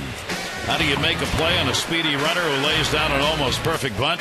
You don't take the ball out of your glove. Just flip it. That's what Zach Britton did. All right, Coors Light Freeze Cam brought to you by Frost Brewed Coors Light. Zach Britton is out of the ball game. His shortest outing of his career, 5 innings. And on is Jeremy Accardo. Yeah, come out of the bullpen. Hasn't worked in a few days. Has not pitched since the Oakland series. Certainly out in Oakland. So well rested. Again, the Orioles at the moment a 9-man bullpen. Showalter seemed to indicate, Mike, that if Derek Lee was ready to come back here tomorrow, day after, that the move he kind of hinted would be in the bullpen rather than a position player. Oh, absolutely. It'll be a pitcher. And according to Buck, it'll be, it's a question about who's going to be a starter down the road. Is it going to be Alfredo Simon? Is it going to be Jakubakis or me at this point? It's hard to tell down the road. And he'll say, well, see how we get the next few days. Who we have to use to win the ball game tonight. So Accardo will work. Zach Britton gave up 7 runs, 5 earned on 6 hits. He walked 3, 1 intentional, struck out 3. He gave up the grand slam home run. J.P. Arencibia getting the home run, the big blow. That is the shortest outing of his career. The last 2 have been very short outings for the Orioles starter. 5 2/3 against Oakland, his last outing, and 5 innings in this one. 1 ball, 2 strike count. Encarnacion, the designated hitter. A couple of ground balls, one that was turned into a double play.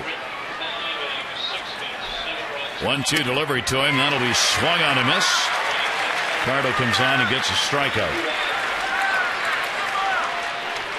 Again, it's a pretty good assortment. 1-2 pitch, 93-mile-an-hour fastball. Again, this is against his former club. And he had some success with his club. Came over from the Giants in the Shea Hillenbrand trade. Remember, Hillenbrand was having all kinds of problems in Toronto. And they just wanted to get rid of him. And they picked up Jeremy Accardo, and he had 30 saves for them after not having that much success in the minor leagues. Did a nice job as their closer for seasons and battled some arm injuries. There's Rajai Davis trying to lay one down. He'll be called for a strike on it. He has doubled and struck out. Toronto coming in having picked up a win in their last 2 ball games at home. 0-1 delivery, and he laces that one to left. PA had moved over to center. He's not going to get it. Here's the turn. Davis with that great speed goes in. He's got another double. So 2 doubles and 3 at bats tonight for Davis. You'll join us again tomorrow. Moro's action. Jake Arrieta on the mound against Ricky Romero. Our coverage on Masson HD 630 O's Extra, presented by Verizon 4G LTE. Our game will be on at 7, Masson HD and WJZ, followed by O's Extra postgame presented by WB Mason. You've got all the access you need right here on Masson.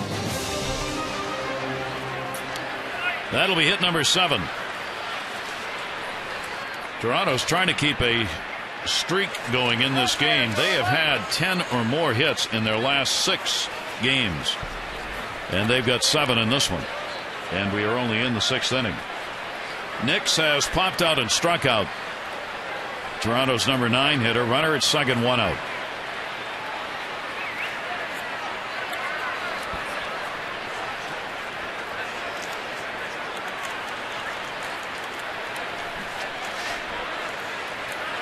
As a team, Toronto comes in 255 with runners in scoring position. That is 6th best in the American League. Strike taken on the inside corner.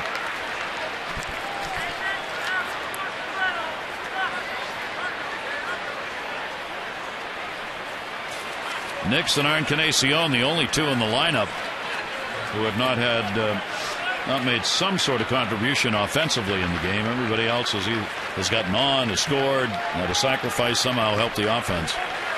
Cardo thought about it as Andino moved over. Davis will run. He'll steal third if he can get a big enough jump.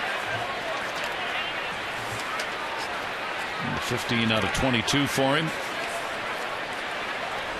Andino's going to hang tight to the bag. Here's the 0-1 delivery. Fastball will miss inside.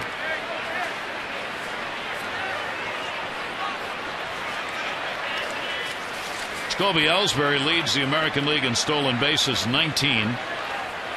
Elvis Andrus of Texas right behind him, and then Coco Crisp of Oakland, and Rajah Davis with 15 is fourth in the American League. That's him to getting the lead. Here's the 1-1 and a strike call, 1-2.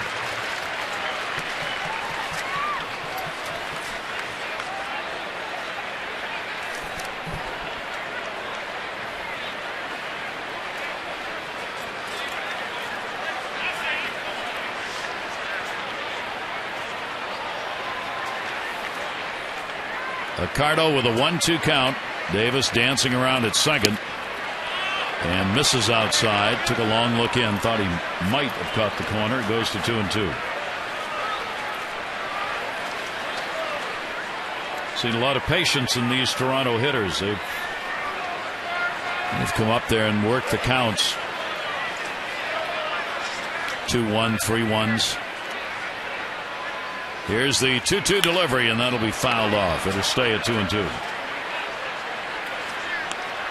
Listen, to foul out the good pitches and keep the at-bat going long enough to get a good pitch to hit.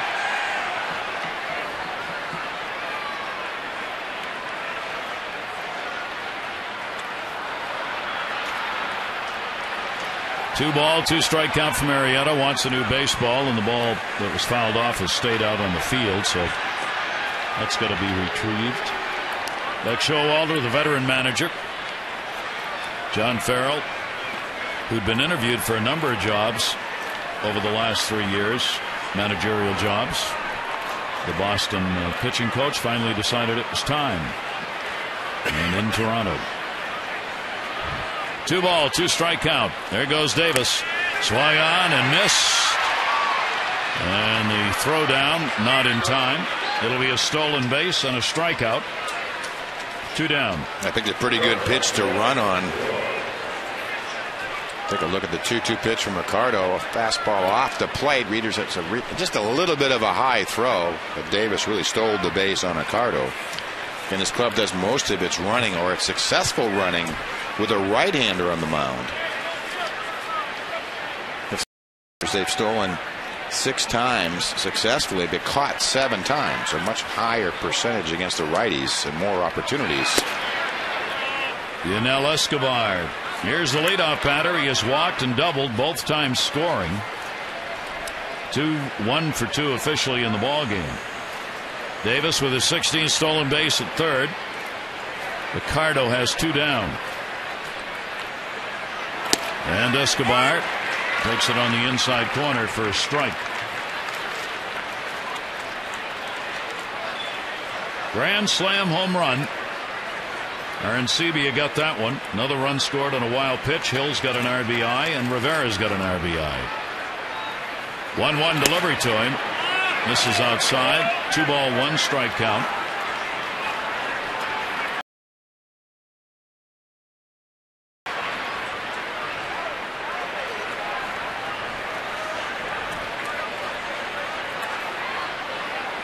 Here's the 2-1, and that's going to be a shattered bat base hit. And that will be run number 8 as the Jays come right back and pick up one of those runs the Orioles got in the 5th inning and make it an 8-2 ball game. And Escobar's got the RBI in his second hit. Yeah, give up a pretty good bat for this. Fastball inside, shatters his bat, splinters it. Just able to get enough. Get it out to left center field. 21st RBI for it. And our Dodge Ram Exmo brought to you by Ram Trucks. Designed, tested, and proven to be the best trucks we've ever built. Ram. Another 2-out RBI. Here's Corey Patterson. Patterson taking all the way. It is in there for a strike. Rivera's sacrifice fly. 3rd inning. Grand slam, 5th inning. RBI base hit here, Escobar, 6th inning. They're spreading them out. That'll go to center. Jones coming in. And he's got it, and Patterson is retired. But a run in on a couple of hits with a base runner left on, and the Jays are up 8-2.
Starting pitching. Villanueva, Carlos, 27 years old. Only his third start of the year out of the bullpen, and he's been outstanding. Giving up just the 2 runs on 4 hits, and then the big blow, Arencibia's grand slam in the 5th inning. Orioles did surrender those 2 unearned runs in the 2nd that got it off to a sour start, and the Jays have taken advantage of it since. Here's Vladimir Guerrero. He's been hit by a pitch and flied out. Orioles got a couple of runs on their first 4 hits of the ball game in the 5th inning. 1-0 pitch will be taken inside. The advantage of having that big lead for Toronto. Villanueva gets to stay in the ball game here. They might have thought in a closer game you make a move after you give up a couple of runs on 4 hits. There's a base hit for Guerrero. Well, Vladdy's on with a leadoff single, bottom of the 6th inning. Sunday, June 12th, the first 20,000 fans 15 and over at the Rays 135 game get the Orange O's cap presented by DAP. Don't miss the annual fan favorite, and you'll get to spend a great summer afternoon with family and friends here at the Yard. For tickets in advance, and you save when you get them in advance, 888-848-BIRD, Orioles.com.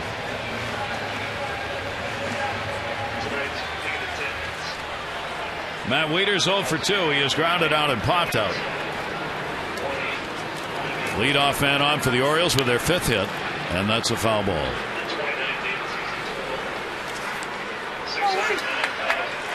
For Matt against Toronto, lifetime has a .256 batting average, 4 home runs, 12 RBIs. Matt playing in his 24th game against the Jays.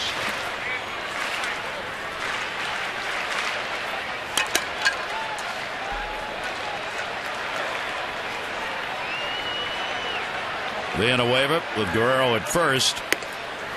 Orioles again a ball game where they do not have an extra base hit. This is the 3rd time through.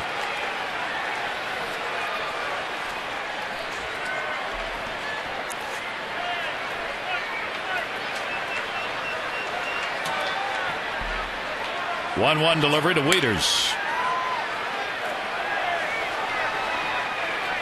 And we will see the first warm-up action for the Jays. Luis Perez.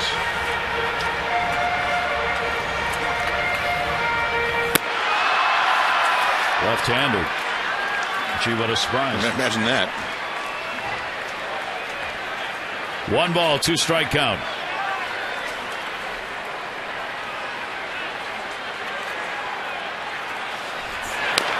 And fouled off again. As we said, in this 3-game set, the Orioles scheduled to face Ricky Romero tomorrow, Jojo Reyes Sunday, 2 left-handers.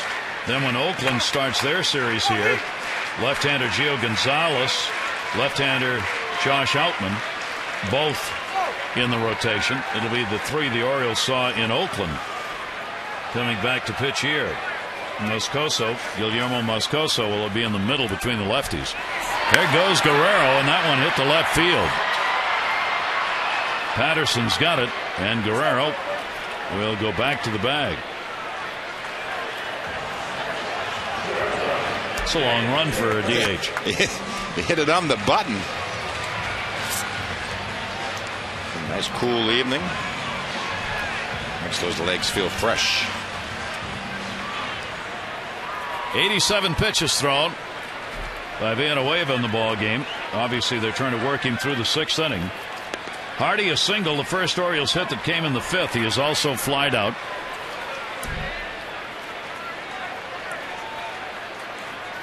JJ hitting a .255 in the year.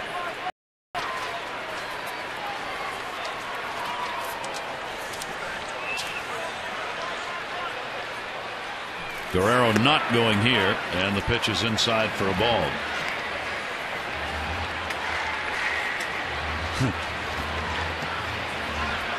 What do you think? I don't think so. Element of surprise. I don't think 8-2. Though it would be the element of surprise. That it would be. 1-0 delivery to Hardy. The off-speed breaking ball is in there for a strike, and it'll go to 1-1.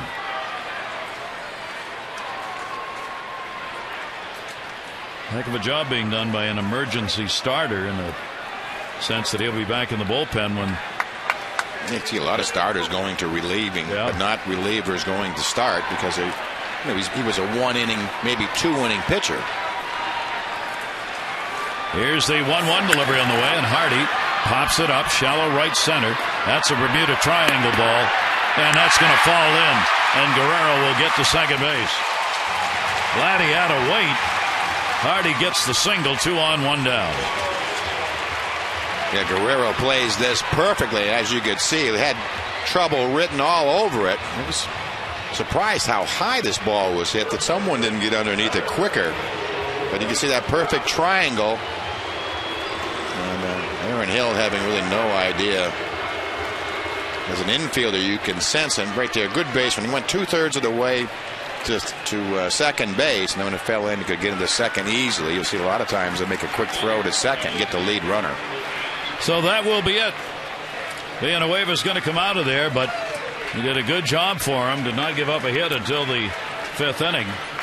And Perez will come out of the bullpen. He will come on as the Orioles have 2 on, 1 down, and Luke Scott will be coming to the plate. 8-2 Toronto.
.630, Tom Davis, Dave Johnson, Phil Wood, Amber Theo Harris.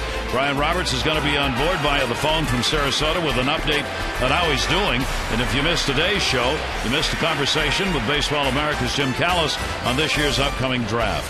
Mid-Atlantic Sports Report, weeknights 5:30 to 6:30, right here on Masson. Perez out of the bullpen. Yeah, making his 8th appearance. We just called up at the beginning of April, kind of a long-time minor leaguer in the Blue Jays organization, now 26 years old, out of Dominican Republic, one of those left-handed multiple inning guys as opposed to the 1-inning guy. He's been a starter all through the minor leagues in his career. He was a non-drafted free agent, signed with the Blue Jays back in '03. So that's more by necessity. We're on to face the left-handers, and specifically Luke Scott. Perez pitched in New Hampshire a little bit later last year, big boy. Just south of Maine. He was in Double-A ball and Triple-A ball last year. New Hampshire has the Double-A team. Yeah, got a nice little ballpark. It's a great Double-A league. Here's Luke Scott, 2 on. Scott will foul it off. So they bring the left-hander on, against whom Luke has struggled. He got his 3rd hit on the road trip in 29 at-bats against the left-hander. He's had 2 home runs and a double in 29 ABs against lefties. Yeah, either he catches it, or this year he has completely missed it. Orioles chance here. They are down 8-2. They've got runners at first and second, 1 away. Guerrero, Hardy, and a swung on and missed, and a 2-strike count. And that's what happens. I mean, the Orioles really haven't, the Blue Jays haven't really seen the Orioles, but you can tell, working right off the scouting report and right off the matchup sheet, it says that You know, Luke Scott this year is having trouble hitting left-handers. You're going to see a left-hander. Well, Scott down on the count. Here's the 0-2 delivery. Outside, ball gets away. The runners will advance. Arencibia wasn't sure where that went. He headed down to third. The ball headed down to first. So the Orioles will get 2 in scoring position. Yeah, both catchers having some problems. Take a look at this pitch from Perez. Again, another cross-up. I mean, this is a cross-up the other way, where a breaking ball is called and a fastball is thrown. That one hits you in the chest. The other one, you just get the neck jerk.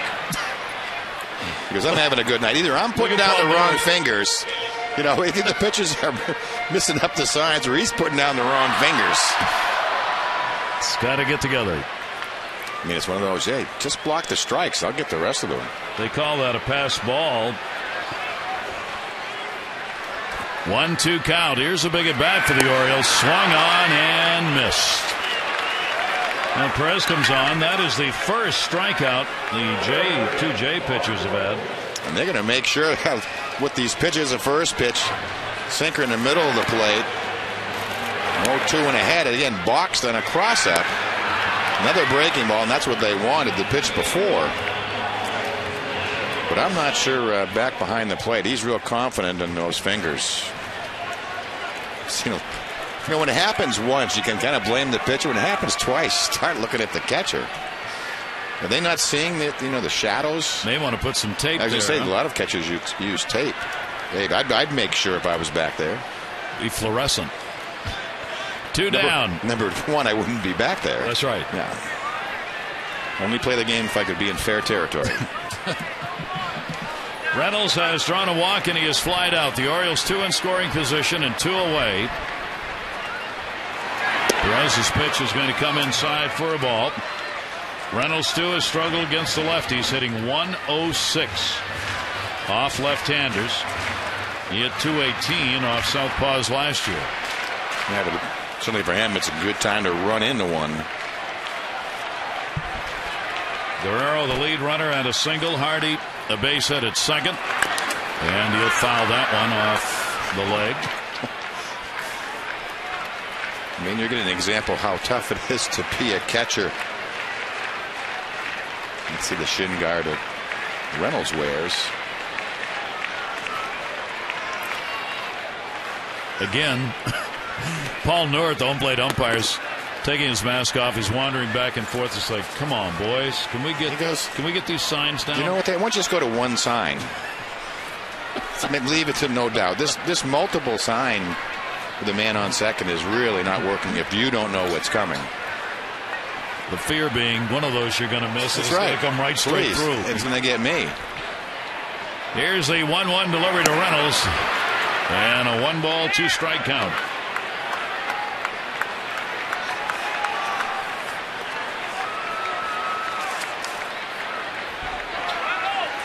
The Orioles didn't get anybody into scoring position until that 5th inning. 2-out runner in scoring position. The Orioles at 264, the highest number in the American League. Just missed.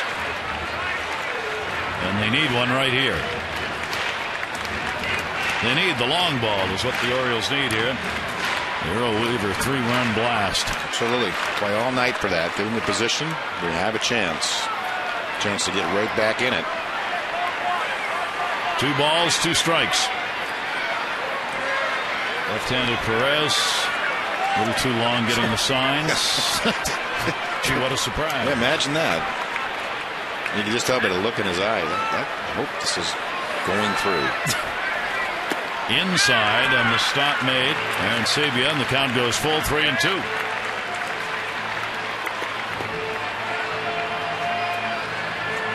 Reynolds has already drawn 1 walk in the ball game. He is the Orioles league team leader in that department.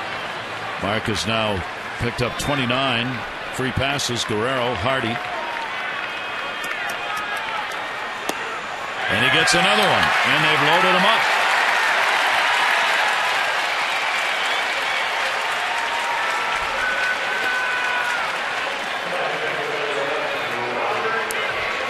So the bases are loaded, and Andino, the number 9 hitter, An RBI base hit, a run scored, and he is flied out. Guerrero at third started it with a single, a 1-out single by Hardy, and now the 2-out walk, Reynolds.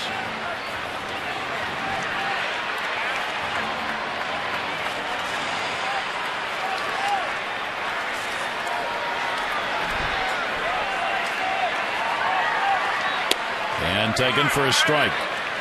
Toronto's used the 2-out RBI to their advantage. 5 of their 8 runs in the ball game have come with 2 down, including that grand slam by Arencibia, the catcher. Now the Orioles are going to try and have a little 2-out rally of their own. Here's the 0-1 delivery, and that'll be fouled away. And so far, Perez has been able to throw that one-finger fastball when he gets the sign. Quickly ahead of Andino. Andino much better against the lefties, 370 as opposed to 161 off right-handers. 0-2 delivery, again lashed the other way. I always wonder how Robert is able to cover the outside part of the plate with that. He steps back away from the plate almost when he swings and kind of pushes the bat out. No, he somehow gets plate coverage. I mean, he's not right on the plate. He's about a middle of the batter's box. 0-2 count on Andino. Base is full. That's where they work him. Try and get a call on one he can't reach. 1-2. Fastballs for strikes, and then Perez will go to the breaking ball.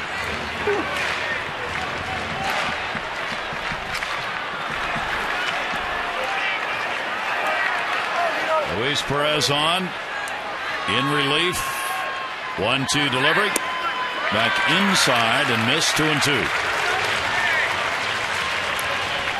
Now if you're Robert Andino, here's where you'll get a pitch to hit. No way they want to run the count to 3-2 with the bases loaded and put everybody in motion. And so this is the action pitch. You want it to happen here. Perez, the rookie, made his debut against Boston back in April. 2-2 delivery to Andino. Came after him. Ground ball to the middle. Force out at second. Escobar gets it to Hill. No runs on a couple of hits. The Orioles leave the bases loaded. And it is 8-2 Jays.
Blue Jays getting on the board early and certainly often in this one, loading the bases, and then the big blow, the grand slam, would give them a 7-0 lead at the time. But the Orioles would come back and try to get back in it. They would score a couple of runs. Adam Jones would contribute a base hit, and Dino would score a run. And look at it, Zach Britton, a couple of tough starts. His last 2, 5 innings, 6 hits, 7 runs, 5 earned, a couple more unearned runs tonight. Not a good sign. 3 walks, 3 strikeouts. Davis, a good night. And also the first career grand slam for Arencibia. And we go to the 7th inning. Villanueva, a couple of runs, 6 hits, 5 in the 3rd. 1 walk and no strikeouts. Pitcher of record, the starter for the Jays. Pops that one up, and no play. Bautista's part in this game has been a single, an intentional pass, and a ground ball out. For the worldwide leader in hitting. Major League's top vote getter for the All-Star game in the first ballots released. He was the player of the month in May. Continues to win those in rapid succession going back to last year. 1-1 delivery and a big cut. The off-speed pitch, 1-2. And he's done all kinds of damage against right-handed pitching. Let's see how Jeremy Ocado goes about it. 1-2 delivery is going to be taken. And the count goes to 2-2. Bautista 351 against lefties, 363 against right-handers. 400 at home, 322 on the road. Fouls that one back. There you go. With runners on, he hits 372. With nobody on, he hits 351. Has 16 of his 20 home runs against right-handers. Actually, the majority of his walks, too. He just almost tell by the look, really is homed in against those righties. 2-2 delivery. 50% of the hits that he's picked up this year have been to left field. He has been a pronounced pull hitter. Yeah, if he hits one the other way, it's really an accident. He's just late. He's trying to pull the ball. He's trying to lift, trying to get as much torque as possible. Try to hit it as far as possible. 2-2's way outside. Buck Martinez was telling us that the Yankees hitting instructor took 10 players and the coaches into a room and they watched the last 65 home runs Bautista's hit trying to find a hole. They couldn't. The only hole was in the film. That's where we came up with the only way to pitch to him is directly behind him Low or and behind. far away. Low and behind or pitch to the guy on deck. I think a lot of times hitters get as hot as Bautista. They start getting themselves out. They feel so good at the plate. It's hard to remain disciplined at times when you're red hot for a sustained period of time, but Bautista's been able to do it. Fouls that one back. I mean, it really is an amazing transformation. I mean, he holds the largest increase in home run year to year in Major League history. Went from 13 to 54. That's plus 41. And he walks. So Bautista gets a leadoff walk here in the 7th inning from Ricardo. Don't miss your chance to meet Orioles shortstop J.J. Hardy next Friday at the Orioles official team store at the York Galleria Mall in York, PA. J.J. will be on hand from noon until 1, signing autographs, meeting with fans. That's going to be Friday at the Orioles team store in York. For complete details on O's community appearances, you can go to OriolesReach.com. Hardy has contributed with 2 singles and a run scored in this game. Here's Rivera. Pitch taken. Single, run scored, RBI, sac fly, walk, and a run scored. Middle of the order, very much involved. Bautista, Rivera, Arencibia, the catcher, who had the grand slam. 1-0 delivery. That is in there for a strike. Zach Britton gave up 7 runs, 5 earned on 6 hits over 5 innings. Fewest innings he's had in any of his starts. 3 walks, 1 intentional, and 3 strikeouts. So his 1.91 ERA at home coming in has obviously gone up. 1-1 and a slow roll. With Zach Britton, you don't want this to start to be a trend. I think we all thought there was just an off start to start out in Oakland.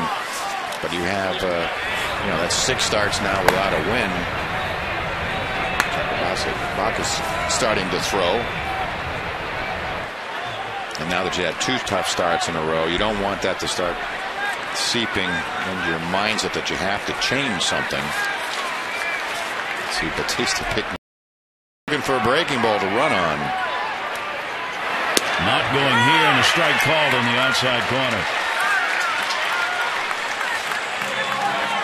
So 1 away here in the 7th inning. Arencibia, our Coors Light cold hard blast. A first grand slam for the catcher. Came in the 5th inning with 2 down. Tonight's cold hard blast brought to you by Frost Brewed Coors Light.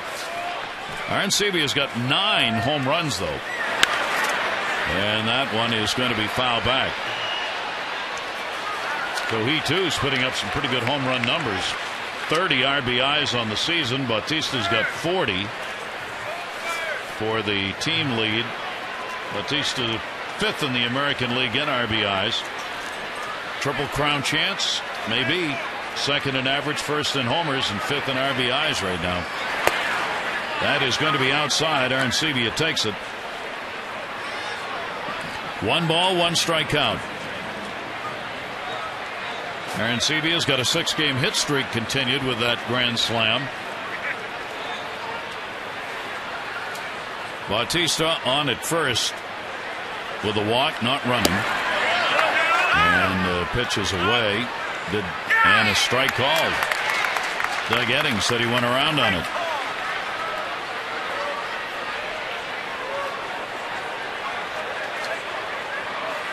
Matt Wieters asking for that call. Paul Newart waited a while before he asked the first base umpire.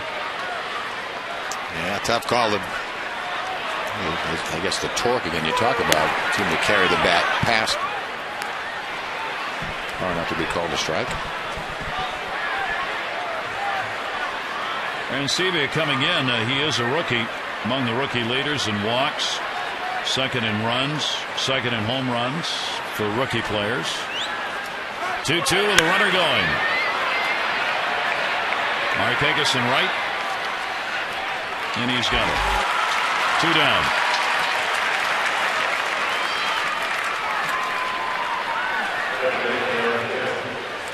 Bautista goes back to first base with 2 away. And that will bring up Aaron Hill. Second baseman's got an RBI and a base hit. He's 1 for 3 in the game.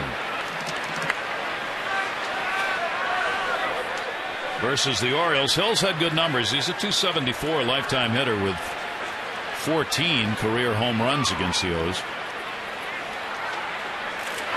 He'll take that pitch down low. Wieters blocks it.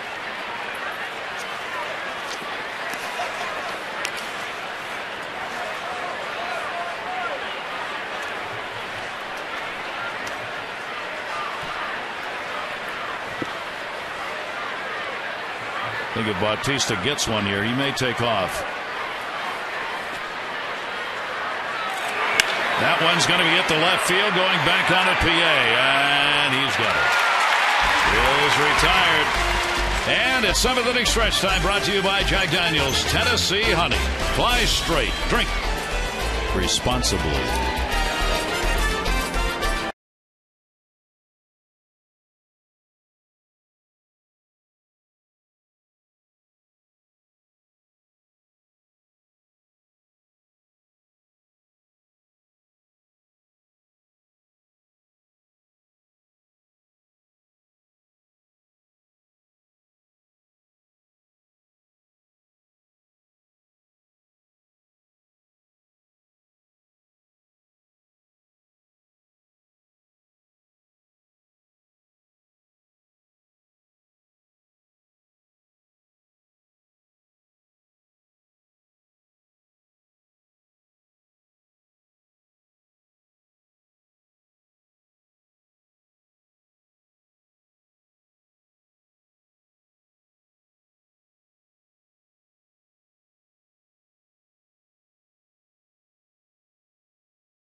The ball game, they got on top early and they have not looked back. They've pretty much dominated this game. Yeah, one time they were up 7-0. The Orioles came back with a couple. They'd keep pecking away. I think they scored in 4 of the 7 innings, a couple of them multiple run innings. They just kept the pressure on the Oriole pitching staff all night long.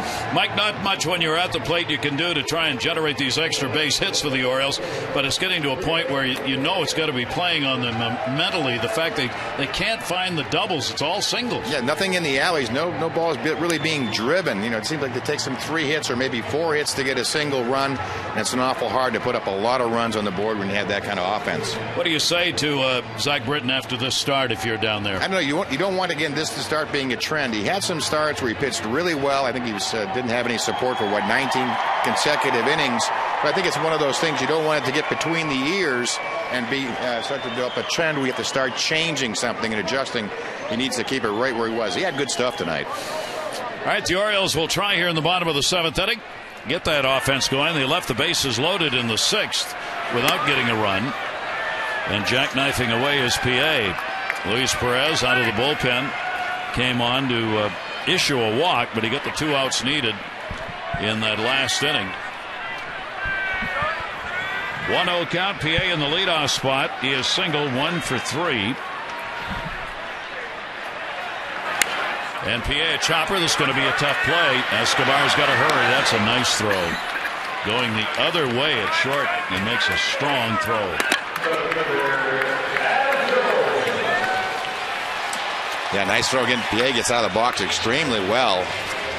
On the run with something on it to get PA.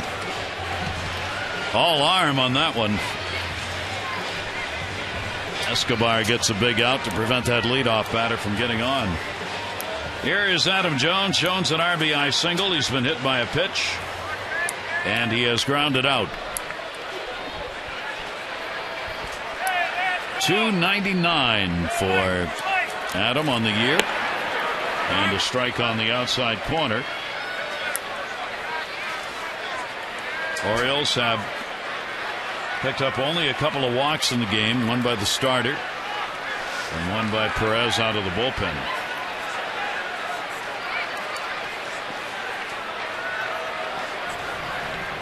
Jason Frazier in the bullpen. 0-1 delivery, and that will be down low. This is a bullpen for the Blue Jays that's been getting it down. 11-8 on the year with a 3.19 ERA. Starters have a losing record for the Blue Jays. This bullpen is ranked 3rd in ERA, and they give up the 2nd fewest hits of any bullpen in the American League.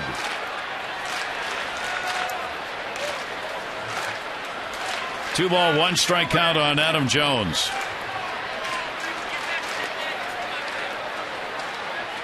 Perez delivery to him, and that's going to be way inside. 3-1. 18,587. 18,587 the announced attendance. Perfect night to be at the ballpark. Right back here tomorrow night for game 2, and then Sunday afternoon. 7 o'clock tomorrow, 1:30 on Sunday. Jake Arrieta goes tomorrow night against Ricky Romero, Jeremy Guthrie, and JoJo Reyes Sunday afternoon.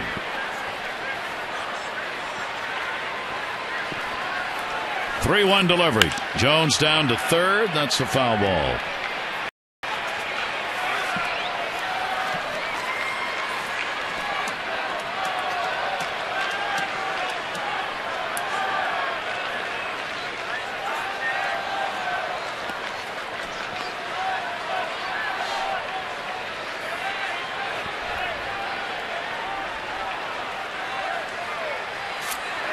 And that chopper is going to be fair, and that's a base hit. So Adam is on a big turn. He'll stay at first.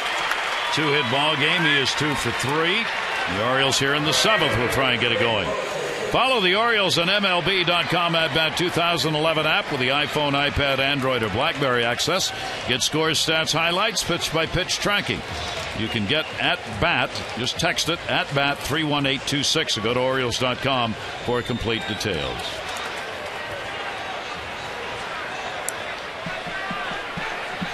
Nick Markakis an 0 for 3.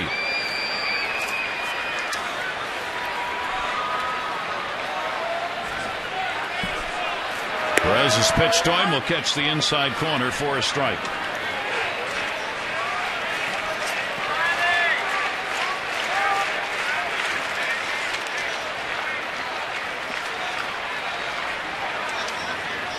Jones at first. He will be held by Rivera. Not going to run here with the Orioles down by a score of 8-2. And that is in there, and Markakis is quickly behind on the count. 2 strikes.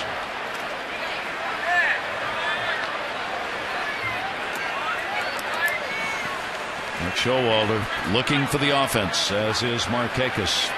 322 lifetime hitter off the Jays. Reaching to protect, that time fouls it back. A pretty tough breaking ball. You think when you're not going well, it seems like every time you look up at the scoreboard, it's 0-2.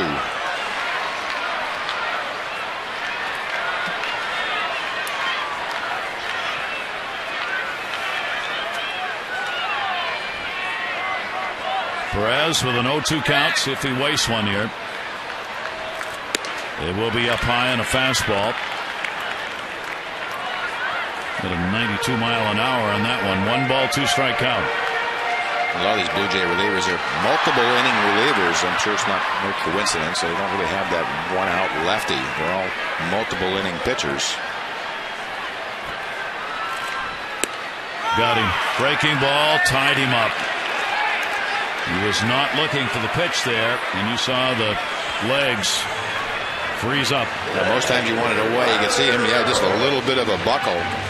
Started off at him and broke over the inside part of the plate. It's just the second strikeout of the night. So the Orioles have been putting it in play, but really not with solid contact. Vladimir Guerrero, he has singled, then hit by a pitch and flied out. Jones will come back to first on the foul ball. That may have been the shortest ball ever hit. Arencibia behind the plate having a laugh. You can see Vladdy looking down because that sits on the end of the plate. It's a fair ball. And that ball just like went straight down and stuck. Vladdy can do anything at the plate. Here's the 0-1 delivery up high to him. 1 ball, 1 strike count on Guerrero.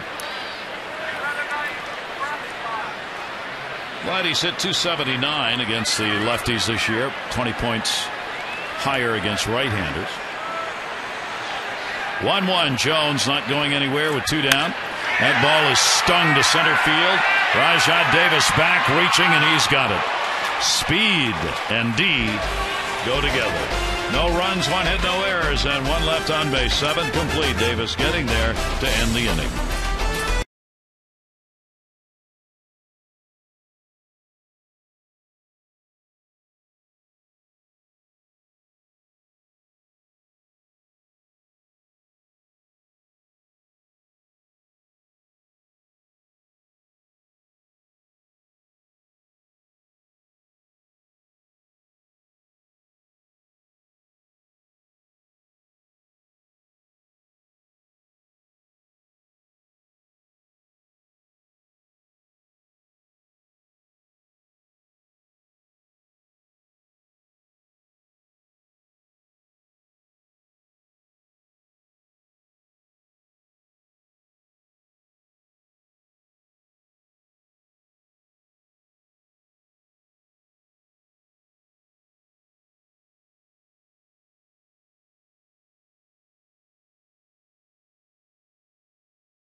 Tonight, J.P. Arencibia delivered the grand slam home run. Adam Jones for the Orioles has picked up a couple of hits, has an RBI. J.J. Hardy, a 2-hit ball game and a run scored. Text in your vote, A, B, or C, to 51862. Jeremy Accardo out of the game. He worked 2 innings, a run on 2 hits with a walk and 3 strikeouts. And out of the bullpen, that for his 5th appearance, 10 2/3 innings of work, 16 hits, 9 earned runs, 6 walks, 5 strikeouts along the way for Ekabakis. And we'll see now with the 8-2 deficit here to just try to keep it close as is and give the Orioles a late chance. Jakubowski's got recalled while the Orioles were on the road on May 30. He has not pitched at the major league level since the 16th. Down to Norfolk. And the delivery, first pitch, Encarnacion, center field. Jones is there, and he's got it. One down, eighth inning. This copyrighted telecast presented by authority of the Orioles may not be reproduced or retransmitted in any form.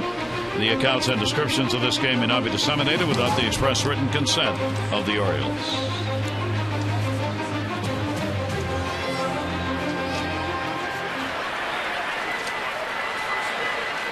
One pitch and one out in the top of the eighth inning. Rajah Davis has had a couple of... He has scored a run and he has stolen a base and made a nice play in center. Speed, part of his game and very evident tonight in everything he's done offensively and defensively. 1-1 delivery to him. That'll go to short. Hardy's really going to have to hustle. Here's the one-hop gun. Not going to get him. An infield hit. He's 3 for 4. And then Speed, and he's legged those two singles that into doubles, and now he legs out an infield base hit.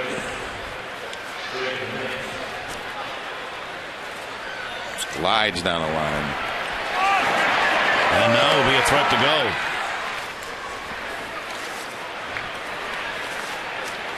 Hardy, nothing else you can do. He couldn't right himself to make a strong throw. He had to throw kind of off balance, and he made the perfect one-hop throw. So the Jays now are just one hit away from going 7 consecutive games with 10 or more hits. They've got 9 in the ball game.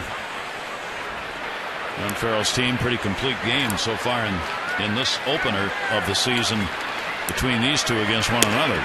Strike on the outside corner. Nix has struck out twice and popped out. Jason Nix hitting 9th. And one of the few quiet nights.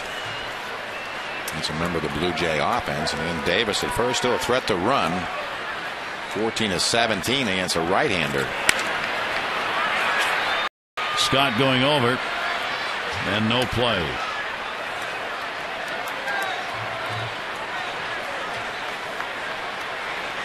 It's a considerable turnaround, what we were talking about earlier as far as the speed game is concerned for this ball club. They were usually the 3 home run team. They are 3rd in stolen bases as a ball club coming into today's play. Texas leads the league in stolen bases. Kansas City is 2nd. Outside, 2-ball, 2-strike count.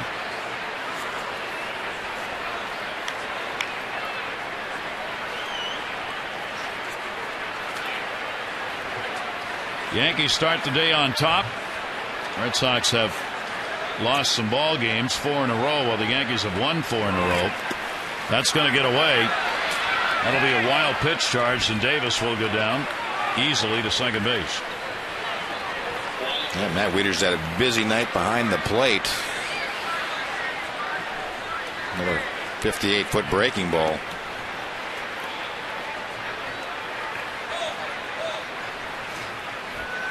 So now with Davis on, Wieters goes out. Make sure they've got the sign straight with a runner at second base. 8-2 ball game. The Orioles have trailed since the 2nd inning. 2 unearned runs scored, 1 on a wild pitch, 1 on a Hill single. Rivera got a sac fly in the 3rd, grand slam home run in the 5th by Arencibia. Another run on a single by Escobar in the 6th inning. Orioles did not get a hit until the 5th when Hardy led it off with a single. RBIs by Jones and Andino in that inning. And that has been the offense tonight for the O's.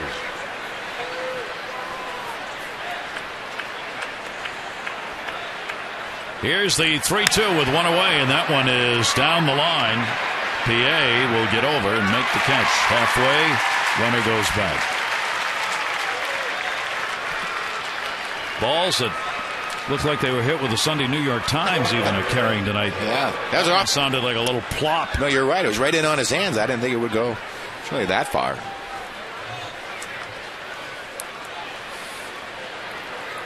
So 2 down, and the top of the order, Escobar. Busy night. Couple of runs scored. RBI single, double, walk. As the average up over 300, came in hitting 296. And Escobar will take the breaking ball in there for a strike.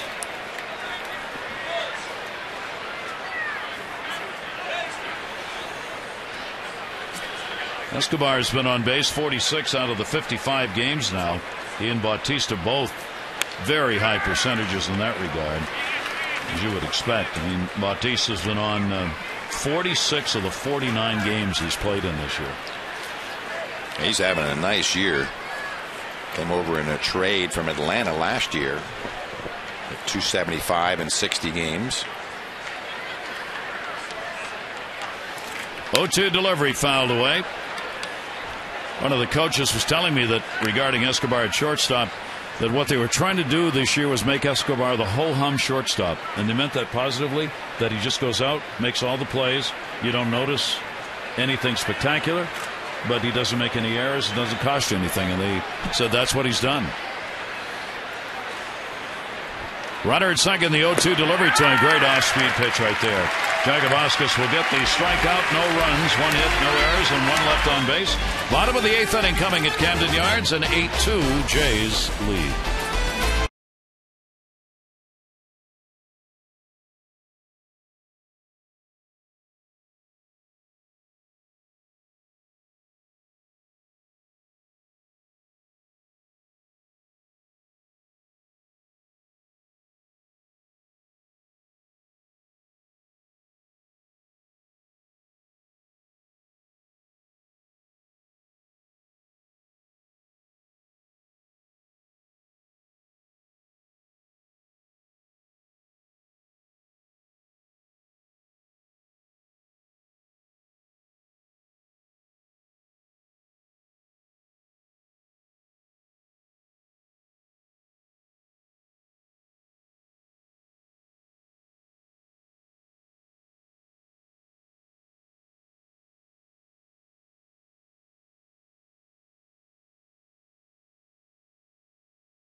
$50 to support the Living Classrooms Foundation.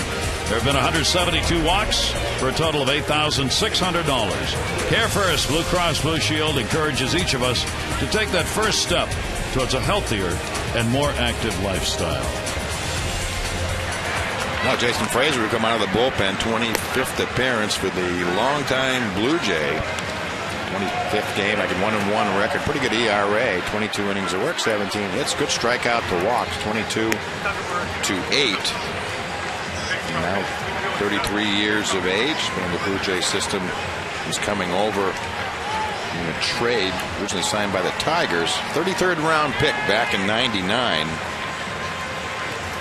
Came over for Jason Worth once upon a time, who was traded from Baltimore, for John Bale, who was traded for Jason Frazier to become a free agent and then go to Philadelphia and get a lot of money and go to the Nationals. That kind of sums up the journey. There you go. Pretty good career for someone who was drafted pretty well down the list. Yeah, 33rd round. Perez worked an inning and 2/3, gave up a hit, walked 1, and struck out 2. We go to the bottom of the 8th now. He's closing in. They've now one appearance at shy of Dave Steeb, former teammate of mine, for third place all time. 0-1 delivered to Matt Wieters. Of course, one is a reliever and one is a starter. Those appearances a little bit different. But he has been a workhorse somewhere between 45 and 60 games. It's in 69 games for the Blue Jays. Frazier worked on the first against Cleveland, 2/3 of an inning, gave up 1 hit, 1 strikeout. Left-handers hitting 122 off him, 5 for 41. Right-handers 267. 2-strike count. Wieters, second base hit. Matt is on. Bautista will get it back in. Wieters is his first hit of the ball game. Leadoff single here in the 8th inning. Here's the swing of Matt Wieters. Classic swing. Right back up the middle. Bell tie out over the plate. Bat head to it.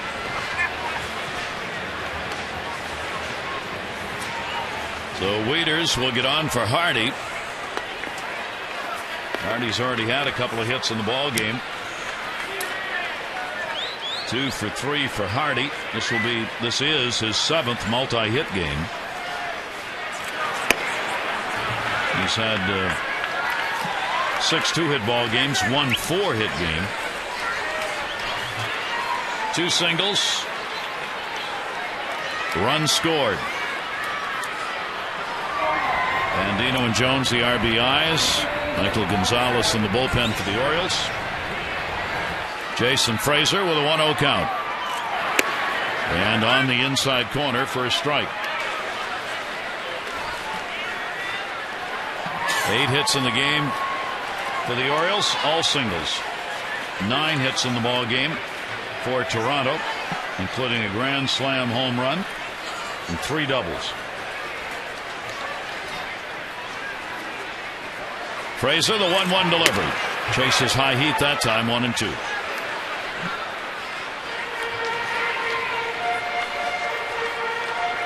One of the reasons the Blue Jays like Frazier so much, keeps the ball in the ballpark.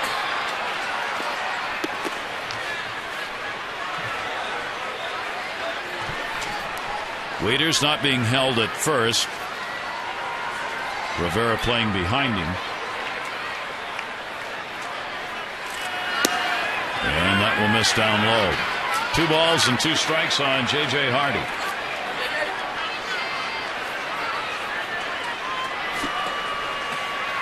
Even though the Orioles team batting average went up between April and May, it was 236 in April, 260 in May. The Orioles actually scored fewer runs per game in May than they did in April. It went from 4.2 to 3.9. In the air to left field. That is back, and goodbye, home run. J.J. Hardy gets a 2 RBI homer, and the Orioles make it an 8-4 ball game. Well, you just want to make him sweat. Gets him a couple of runs closer. Big night for Hardy. 2-2 pitch. We've seen him hit this pitch. If it's a slider in the middle of the plate, J.J. Hardy's going to get the barrel to it. Imagine a home run he hit off Pineda out in Seattle. Almost a carbon copy. Well, he had a home run in his last game on the road trip. Gets a home run here. The Orioles make it an 8-4 ball game.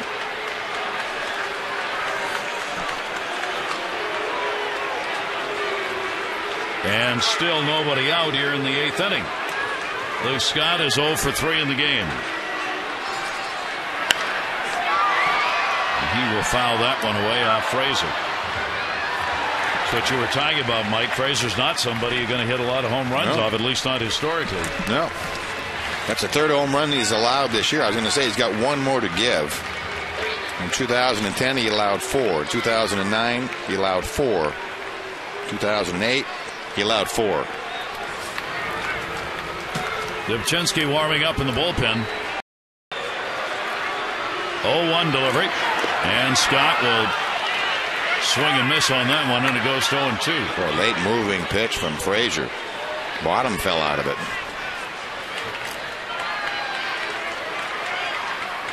Scott 1 for 4 off Frazier. Orioles looking to get base runners on here, try and get that potential tying run to the plate. We're in the bottom of the 8th inning.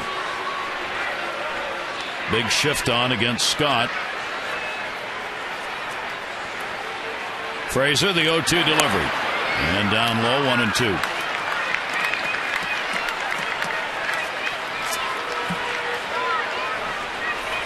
So the Orioles finally get that extra base hit on the Hardy 2 RBI homers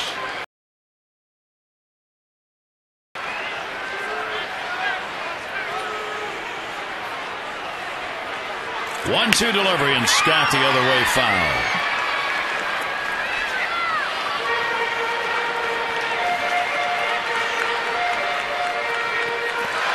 Texas beating up on Cleveland 11-2 in their ball game tonight. The Indians, who after first 2 months look like they might be ready to walk away in the Central, are having some problems. Tigers have won 4 in a row, and Chicago 3 in a row behind them. Cleveland still has a 4.5 game lead. 1-2 delivery. Scott takes it, and it goes to 2-2.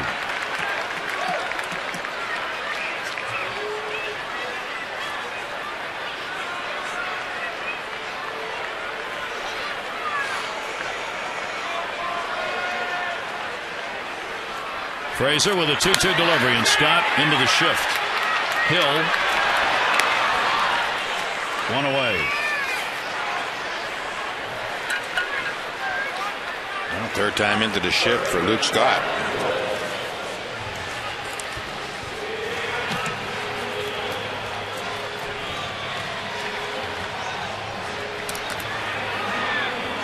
Mark Reynolds coming up, has just one at bat against Frazier, 0 for 1.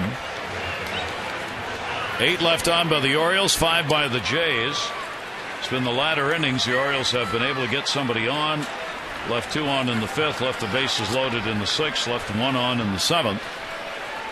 Hardy with a home run to cut that lead to 8-4. And Reynolds up with 1 away. And could not hold up. Strike called in the swing.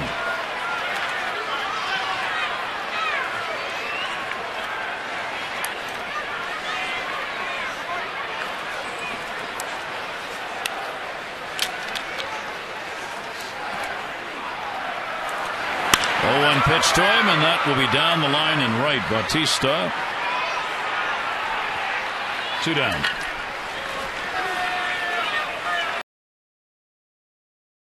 At 5 outfield assists. He's among the top 5 in outfield assists. Adam Jones is there as well with 6. Yeah, I saw a statistic actually on his defense. Last year he was second in the league in outfield assists with 12.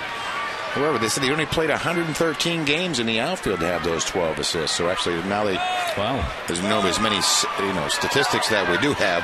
Assists per 9 innings. He's the best. So you add that in. He's missed 7 or 8 games this year too.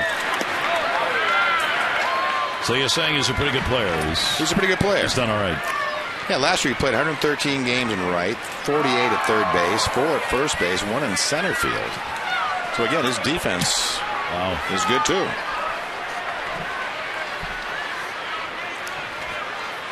Robert Andino single and an RBI is 1 for 3 in the ballgame, and that one's going to get away again. Arencibia's really had a time behind the plate. A couple of cross-ups on pitches that have. You can always tell. Beat the glove. Beat the glove. Yeah. Bad glove. Bad glove. Not had a good night. It's a very small looking catcher's mitt too. It's one of those first baseman type more gloves, of a mitten. Yeah. Some catchers like to use those. They really almost catch like first baseman. They catch the ball in the webbing and they backhand balls or scoop balls out. Right, you can see the huge break right there on the heel of the glove. That's where he gets that sort of first baseman look to it. 3-0 count. Orioles will take a walk here if they can get somebody on with 2 down. That will be in, and a 3-ball, 1-strike count.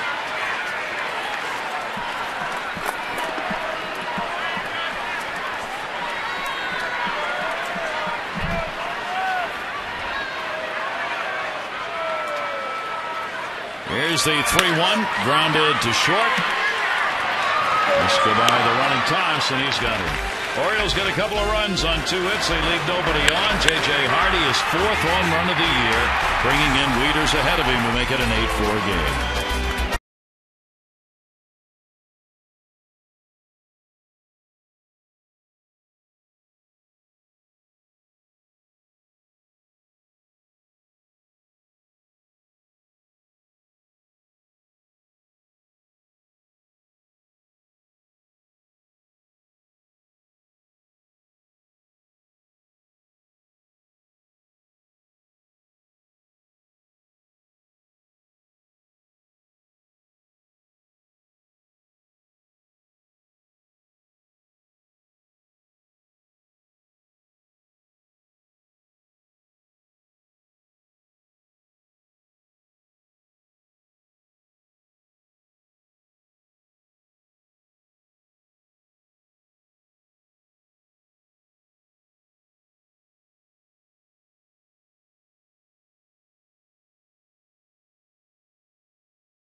Fares online only at southwest.com. Gary Thorne, Mike Flanagan, 8-4 ball game as we go to the ninth inning. The Jays on top, first meeting of the year. Each team with 9 hits, but the Jays had the better of it in getting him across the plate. Jagabowskis on in relief, working in his second inning, gave up just a single in the 8th. Patterson, Bautista, and Rivera. Patterson an 0 for 3 sacrifice that set up a run. And he double fouls that one. One on the first swing and one on the backswing. 1-1. Orioles here at home 15-14. They are 9th in the American League in home win percentage. Toronto's a team just ahead of them. Toronto's got the same home record coming in. 1-1. Breaking ball, chopped foul.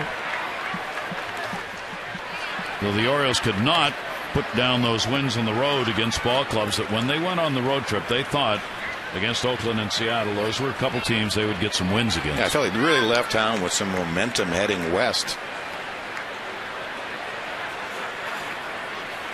1-2 delivery. It really has been more of a seesaw type season. Seems like they win 5, lose 5, win 5. You can't really get a good read on how good the club is or how much it is struggling. Which one is the real ball club?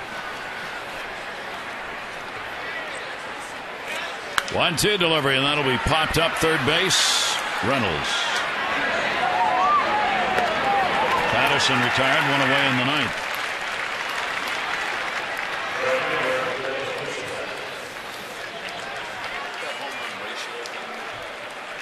That'll bring up Bautista, who tonight has had a single, a walk, an intentional walk, and he's grounded out. He does have a 9-game hit streak that he extended.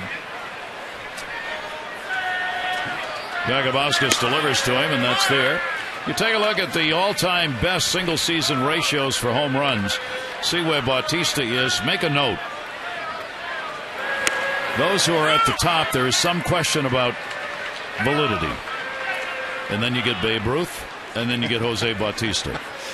I said to Mike, I don't know what you do with this anymore. Fouled away. What do you do when the names are McGuire, Bonds, and Sosa, and Bonds keep showing up on these lists? They're official. They're in the record books. But everybody looks at it and goes, no. Yeah. How far down the list do you start to look? Really? Pitch is taken outside, and the count is a ball and 2 strikes on Bautista.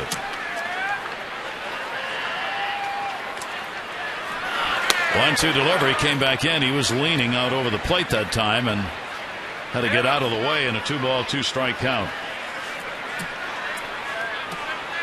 .265 lifetime hitter against the Orioles with 13 home runs. Taken, and it's a 3-ball, 2-strike count.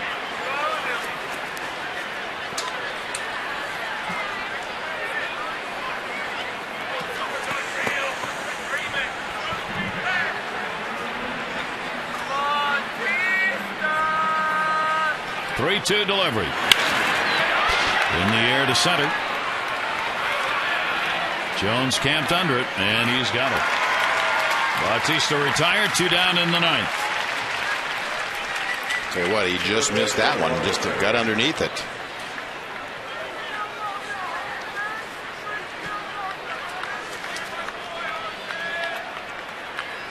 Rivera, solid night. He has scored 2 runs, picked up an RBI and a sac fly. 1 for 2 officially.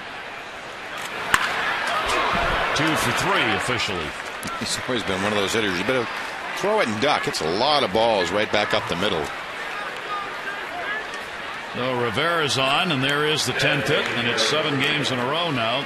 Toronto's had double digits in hits. And with 2 down, Arencibia will get another chance. Grand slam home run. His 9th home run of the season. His first career grand slam. Hit off starter Zach Britton. He's also reached on an error and scored. 1 for 4 at the plate. But what a big one. He's got a 6-game hit streak. He really burst on the scene last year. August 7th of last year versus Tampa Bay. He had 4 hits, 2 home runs in his major league debut for the Blue Jays. Second player in history to have 4 hits and 2 home runs in his first major league game. The other one was, remember him, Charlie Riley for Columbus. Charlie. 1889. It's fouled off. October 9th. He didn't try and catch any balls dropped from a blimp, though. No. And I don't know if they called him radar. There weren't any blimps. Radar Riley. No. Radar. 1889, a little before his time. Let's see if I can find him in the book. That's a capital B, by the way. Okay. 1-2. And a strike called. Jakubowskis gets the strikeout. No runs, 1 hit, no errors, and 1 left on base. We'll look at the book. Bottom of the 9th coming up.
Top of the order will be coming up, and we hope you can stay with us. Rick Dempsey joins me for O's Extra Post Game, presented by W.B. Mason. Office supply brands at prices you'll love. We'll break down Zach Britton's start. We'll take Buck Showalter's press conference live and get reaction from the Orioles clubhouse. So stay with us. It's coming up. O's Extra Post Game, presented by W.B. Mason after the bottom of the 9th.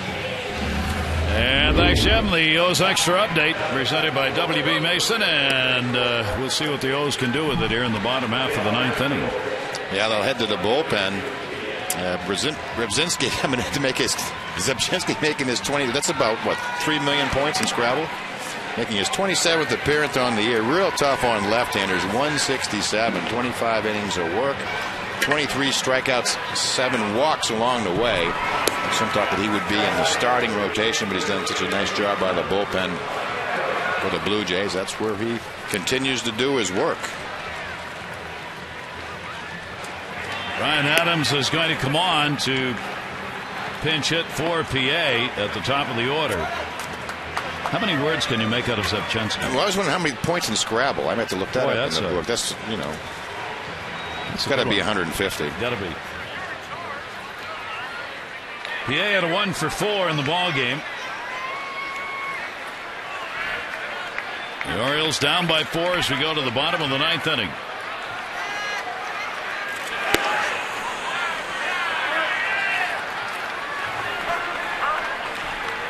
Villanueva started, and Zabchinski's trying to wrap it up. So the poor clubhouse man is out of letters. He's going to have to go buy a vowel. Pitch is outside. You can't call anybody up in the minors. We're out of letters. So Adams trying to lead it off for the Orioles, needing base runners, and he starts it with a 2-0 count. Adams in his 5th game. He's had 11 at bats. He's taking all the way till he throws a strike. Couple of hits, 2 singles, 2 runs scored for Ryan, the backup middle infielder. 2 ball, 1 strike count. Perez worked an inning and 2/3, no runs, a hit. 2-1 delivery, and he does what he needed to do. He gets the base hit, and the Orioles get the leadoff man on here in the bottom of the 9th inning. That's all you want is a chance. Updating you on the AT&T Player of the Game voting. That's what it looks like so far. Text in your vote, A, B, or C, to 51862. Results in the O's Extra post-game show.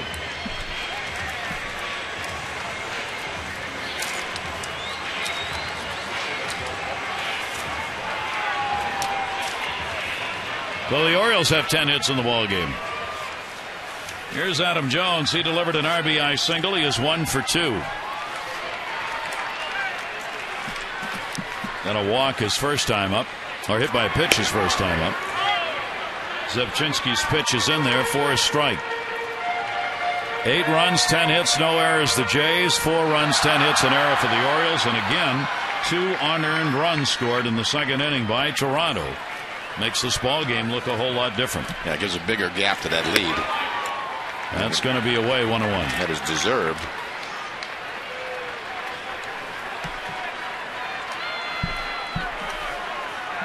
Jays trying to put a 3-game win streak together. Glenn Farrell's team, but Showalter's club coming back home after winning just 1 on the road. 1-1 delivery, and Adam will take it away. Well, he gets ahead on the count.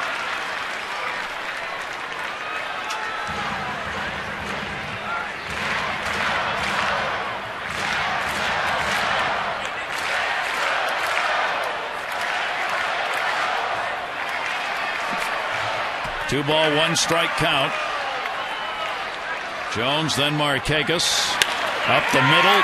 Second base, Hill, Escobar. And there's the game killer. Yeah, look at it. A little bit slow in developing. Right off the left side of the pitcher's mound. Appeared to maybe headed towards center field, but Hill gives a nice feed to Escobar, and he just lines it up, gets a lot on that throw, able to get Adam Jones at first. And as you said, Escobar having a terrific year at shortstop.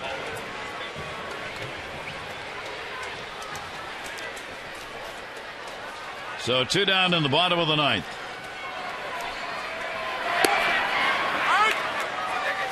Zebchinski looking to finish it off. Villanueva would be the winner and go 3-0. Zach Britton would take the loss and be 5-4, and it would be 6 games without a win for the Orioles started. Nick Markakis could not hold up on that in a 2-strike count.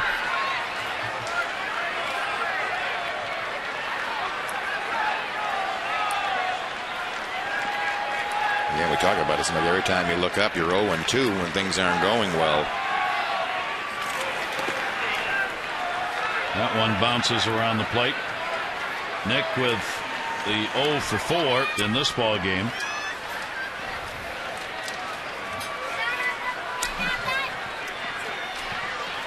Nick 0 for his last 11. Hitting at 240. 1 ball, 2-strike count. And a tapper that will go foul.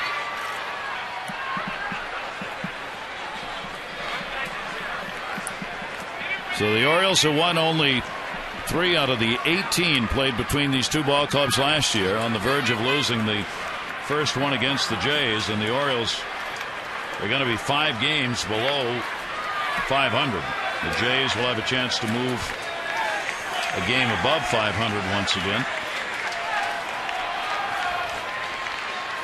1-2 delivery. Markakis to short. Escobar's got it, and that's that.